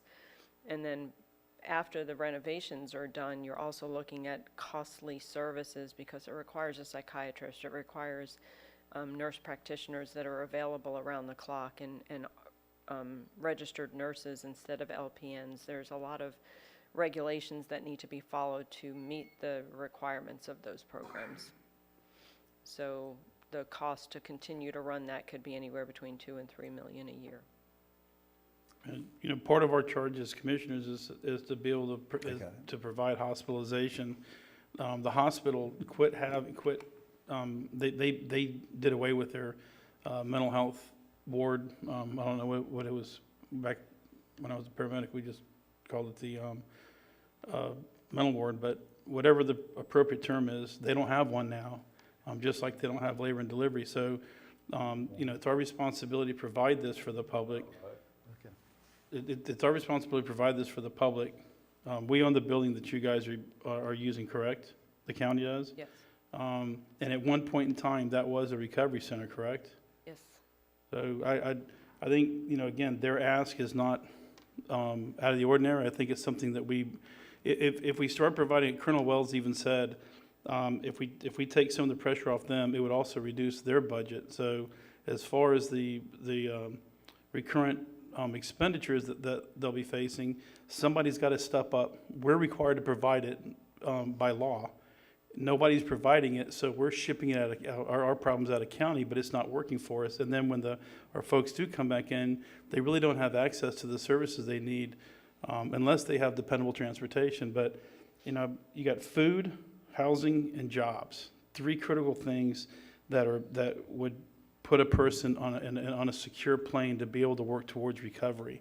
And we've heard all that talked about today. So, you know, I got no problem with your ask. I know what it is.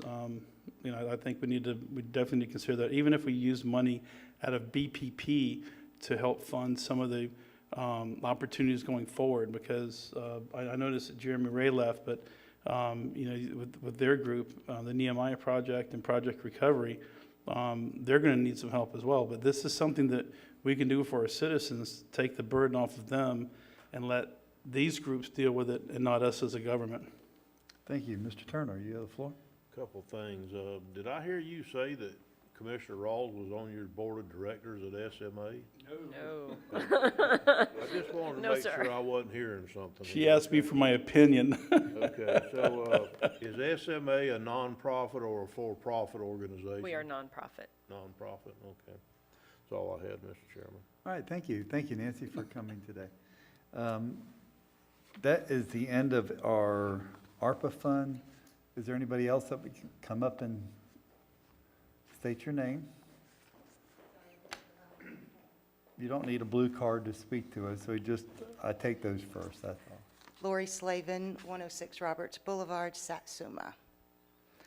And I am the executive director of Lee Conley House, much like, and Commissioner Turner, I understand fully your passion for the community and making things available to the community.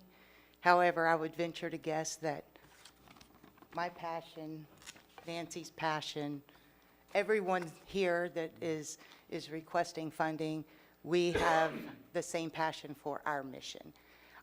So I get where you're coming from. And my ask is very small, $100,000. And I'm going to just be quite honest with you. I can write grants. I could get funding. I have 0 reserves.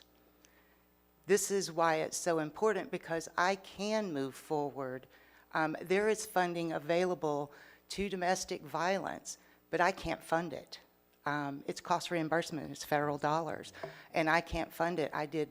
For 2 years, I have done 0 fundraising. That is generally what we put into reserve to carry us so that I can write grants and so that we can get funding for all of the many projects that we do. I mean, I have the ability to receive funding to assist people in paying, my people in paying their rent, their electric bills, to help them establish as, you know, get job training, anything like that, to help establish them as good community people moving forward. However, I don't have the reserves in order to get them. It takes money to get money. It really does, and that's unfortunate. But there's not one single grant funder that just hands you money. It is all on receipt. It is all cost reimbursement. And without fundraising for the last 2 years, I mean, we do about $60,000 a year in fundraising. Without that, I don't have anything in the bank. I mean, I'm sweating it every 2 weeks when payroll comes due, because even my payroll is cost reimbursement. So I'm asking for $100,000. What we do for the community, I think, is far-reaching. It reaches from the West End, the South End. We have the Spanish-speaking community in both of those ends. We have hired a Spanish-speaking advocate to deal with those two ends of the county, and we are trying to get as much awareness out, and we're trying to do the best we can to assist these survivors of domestic violence, but we have to have money to do it. And so I thank you for your time and your consideration. And again, I understand that the infrastructure, the radios, I don't want to call fire department to my house and them not respond because they didn't hear my call. I think that's very important. I really do. However, I think that these other things, I think that when we went from, sorry, I'm almost finished. When we went from a couple of hundred per year to after the lockdown was opened back up, that brought us up to, we were receiving nearly 500 calls a year last year, which, you know, after people being stuck home, a lot of drinking, a lot of drugs, a lot of anger, a lot of people not being able to go to work, and we're seeing the after effects of it now. And we can't help these people if we don't have the money to help them. Ms. Slavin, thank you. Mr. Rawls, you have the floor. Actually, you just addressed what I was going to say. I was going to ask you to speak about the increase of domestic violence through COVID. You know, I said a minute ago, food, housing, jobs. That's your basic bottom rung of Maslow's hierarchy of needs. And you know, it's I think impediment on us to be able to provide support for the organizations, take this off the back of government, give it to the community so you guys can do what you can do.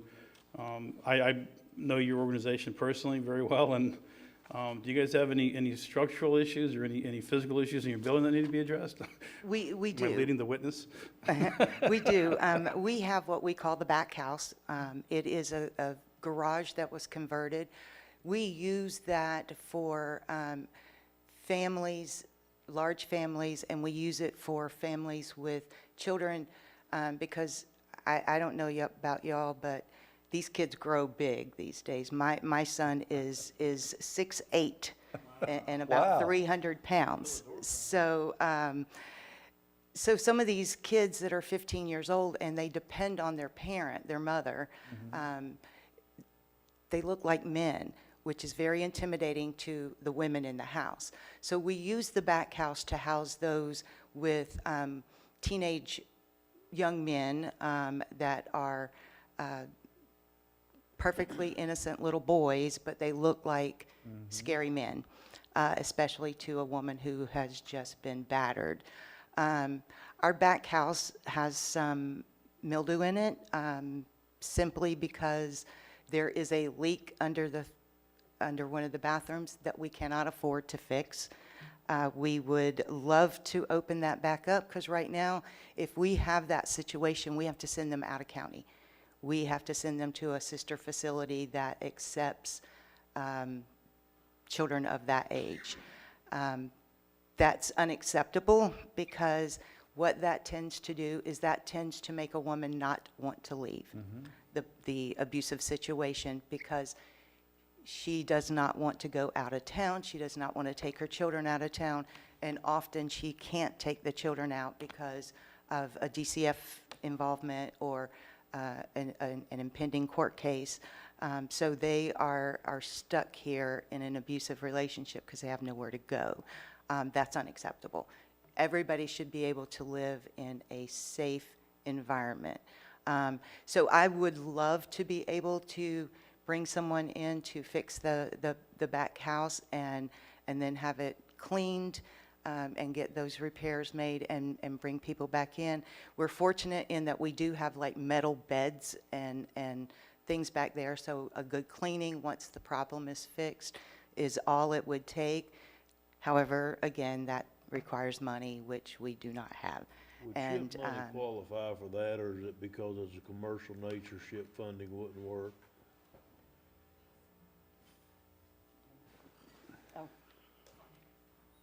I can answer that question, Commissioner. The repairs would not qualify. However, Ms. Slavin has shown us how she has had no revenue, and loss of revenue to a nonprofit would qualify under ARPA. So that's how we could He was assist her. talking about SHIP funds. I'm talking Oh. about SHIP funds. Would SHIP fund qualify for the repair to the? We can reach out We can to reach out our that folks who monitor and assist us with the SHIP program to see if there's a question for that, but I don't know if it will qualify. Well, if it does, it might be a good It thing, and that way absolutely. they could get their house, their back thing fixed if it qualified. If it, yeah, I agree. I'll look at, I'll reach out That's to you, them, but Mr. I don't Adams. know if it will. Mr. Adams, you have, no? I want to say before you leave, I know very well domestic violence. So, and the other thing I know very well is I was the president of a local 501c3 one time that the state was going to give us a huge reading and writing program, but we would have been bankrupt the first month and no way to take care of it because of the reimbursement fee. The reimbursement being 60 to 90 days out. So we couldn't grow the program. We were able to negotiate it down to half, but still, it amazes me that these programs are available, but they tie your hands to where you can't get the money, and how do they expect you to continue if you can't get the money? It boggles my mind. So I appreciate you coming today and doing that. Thank you, Ms. Slavin. thank Can I you. ask one more question? Yes, Mr. Ross. Do you guys get any direct money from the county on an annual basis normally? As a matter of fact, we have always received $9,600 from the county. However, I learned today that y'all cut us out this year. I don't know why you cut us out. You did not approve us this year. And I have been working with Lee Conley House.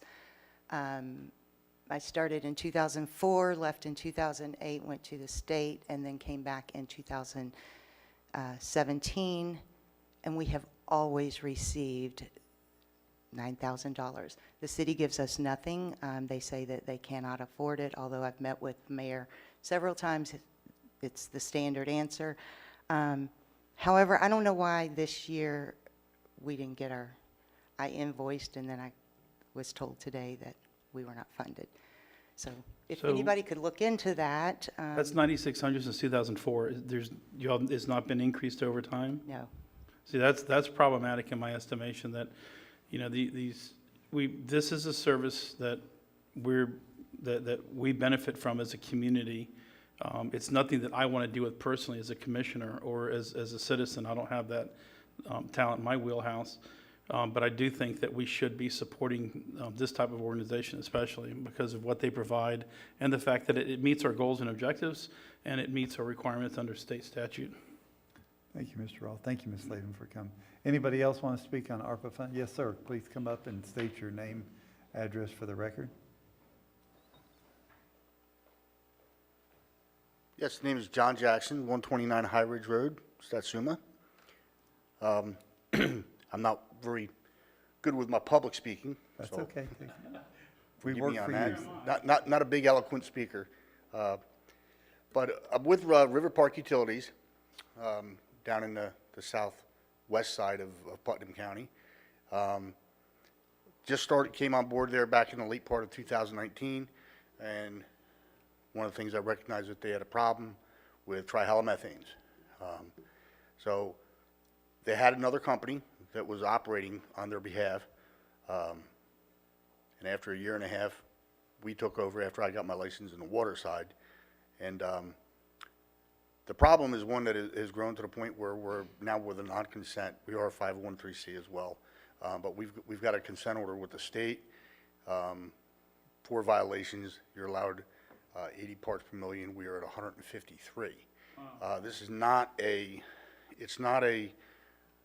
uncommon problem here in the state of Florida, just by the quality of water, water quality characteristics.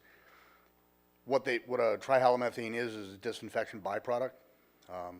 And when you take and you add chlorine to, in our case, it's methane that's in the water, that's creating our problems. Really, the reason why I'm here today is more timing than anything else. Mr. Pickens had asked me, well, what about other options? As I said, we've been given until December of 2023 to have this issue fixed, remedied.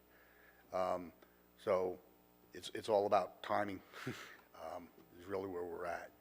So we do have a viable solution. Solution was used out in Cedar Key. It's currently also being done in Palatka, and I believe another couple of water communities that are around the area. There's a young lady who has a patent on her product. It's not really that it's her product, but it's her design and the way it works. So that kind of has us in a direction that we're going. We've been working with Florida Rural Water Works. They were not able to take and help us with funding. We are USDA funded, but again, as mentioned here before, there's a lot of things that they put up with hurdles. They say, yes, there's money available, but then you have to spend this much money and you have to go through these people.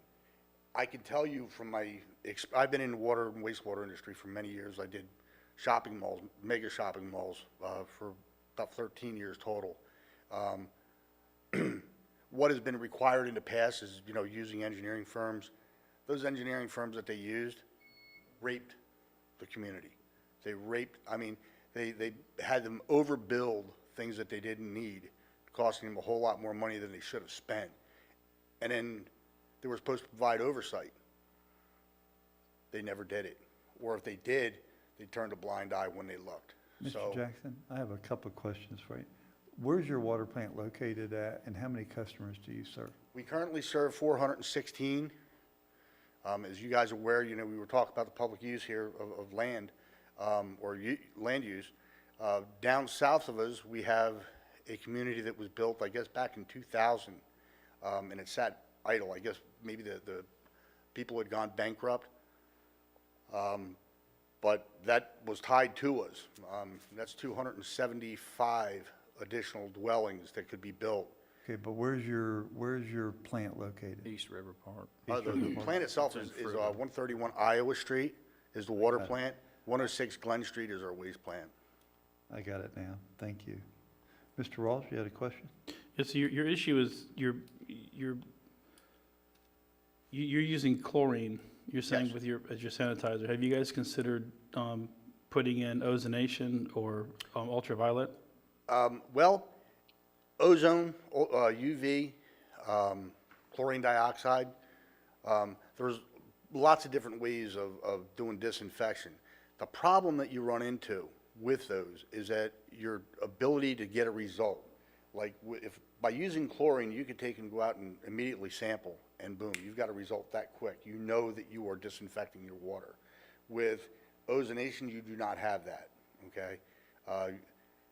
Chlorine dioxide, while yes, you minimize a lot of the risks of creating trihalomethanes, you also create other hazards because you're having to produce that on site. So I think the most feasible is to just control what's happening with it, with the actual disinfection. A lot of people don't like chlorine. It's like people have, that's a dirty Makes for a word. bad pot of coffee. I'm sorry? Makes for a bad pot of coffee. Oh, and if you're anything like. Is coffee's it gotta that be your pure. chlorine, are you having to push your chlorine real high because your lines are long and you're getting poor sanitation at the end of the line, but you're really hot at the beginning? I am not pushing too hot. Right now I'm hitting at about a 2.0 going out the door, leaving my plant, okay?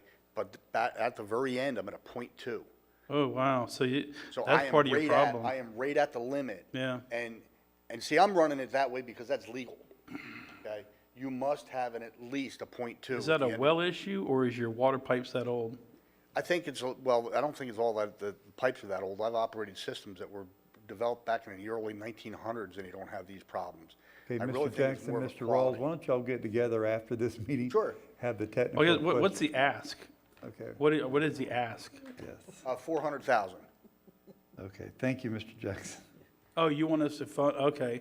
This is an ARPA, I thought You this want was us to something fund a water different. project? This is ARPA funding This is request. an ARPA funding project that, and like I said, it's just about the timing right now that these funds were available and when my drop dead date is. Do you or my- sell your water? Do you sell your water or give it away? No, we sell our water. Have you guys looked at borrowing the money and offsetting the payments by increasing your water rates or covering it out of your water rates? As I was explaining, Mr. Pickens, that would be, if I can't do anything here, that is going to be my next option. It's going to have to do a rate study. We did just conduct a rate study a year and a half ago. I think here's my concern. 400 customers, we have 73,000 customers that we have to worry about. You're in the business to make and sell water. So there should have been safeguards put in ahead of this where you would be able to have reserves. You guys having reserve money right now? We have some reserve money as For required by replacement? USDA, right? Okay, so I think you're a different kind of nonprofit than we've been talking to up until this morning. So I personally would have heartburn saying, here's $400,000 for 400 customers that will only service those 400. And I personally would not be in favor of taking over utility at all. And there's a lot of these little utilities in Putnam County. And I just wouldn't want to go down that road and open that box. Thank you, Mr. Rawls. Mr. Turner, you had your, Actually was gonna ask the exact Okay, same thing. all right. What the hell does he want? I couldn't figure out through that whole oration what it was that he Told you I wanted. wasn't good at public speaking. no, you're fine, you're Ain't fine. no We got it fault, but I now. got you now. You want money to fix your water. I got it. Okay, thank you. Mr. Adams, you have the floor. So just for clarity's sake, I don't know if you've watched our meetings, but I voted no for expanding and helping our water system and sewer system. So I find it very unlikely that I would vote yes to help this particular situation, given that it's only, ours does a few thousand people, yours does a couple hundred. I don't like that 70-some thousand people fund a few thousand. I definitely wouldn't want 70-some thousand people funding a few hundred. Well, Even one if thing, it's ARPA money, it's still, Jackson, we're going to wind this down. it's so- still Okay. tax money. Okay, Mr. Turner, you have the floor, and then we're going to end. Well, this one here is a whole different animal than what we've talked about today too. I understand you're a 501c3 because it's advantageous for y'all to be there, but you're still in the business. You're in the business of making water and selling it for X amount of dollars, so you're in the business. That's not the same as somebody who's trying to do healthcare or education or whatever. It's just a different subject altogether, and I don't know that I can get there because where do we draw the line? I understand, so does that mean that everybody in the county needs to go get a 501c3 everywhere in the county that wants the government money and then walk in and say, if you fix my widget, I can sell it, it's a better widget and I can sell it to my customers for less money? That's not what this funding's all about in my book. right, but we're not referring to widgets, we're talking about public health. Gotcha. So, Thank you, Mr. thank you. Jackson. Thank Thank you. you. We got to Thank you move very on. much for your time. Okay, next items on the agenda, public comment and agenda items. I promised ARPA first, and now we'll go comp plan. Mr.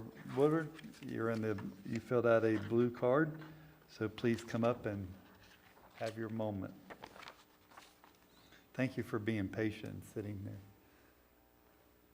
And Ms. Roberts, thank you for joining us today.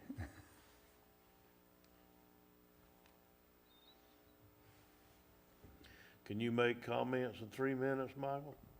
Did everybody else? Oh! Touche, touche. Michael Woodward, 517 South Francis Street, Interlock. You should have just dropped the mic, sir. We're not going to start you right now. Go right ahead. A few months ago, Mr. Quintus over here was handed a pretty much impossible task. And that is, see if there was some way to respond to DEO's observation, which was that the density increases would contribute to urban sprawl. See if there was some way to respond to that in the comprehensive plan while still going forward with those density increases that apparently y'all want. And I gotta say, he actually did find a way to tweak some things around the edges to blunt some of the urban sprawl generating effect that those density increases will have, particularly in the agricultural areas, not so much the rural residential. But really the only way to completely stop the density increases from encouraging and gendering urban sprawl is just not to do them, to leave the density the way it is in the existing comprehensive plan, and find another way to create a relief valve for the individual lot owner who has been the subject of some of your examples today. Why is urban sprawl such a bad thing, though?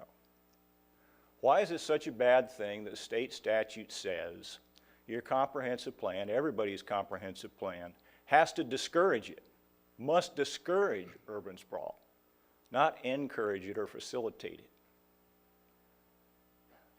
I'm not here to talk about environmental stuff. You've heard from me a couple times before on this, if you remember. I wasn't up here talking about environmental stuff. I'm talking about money.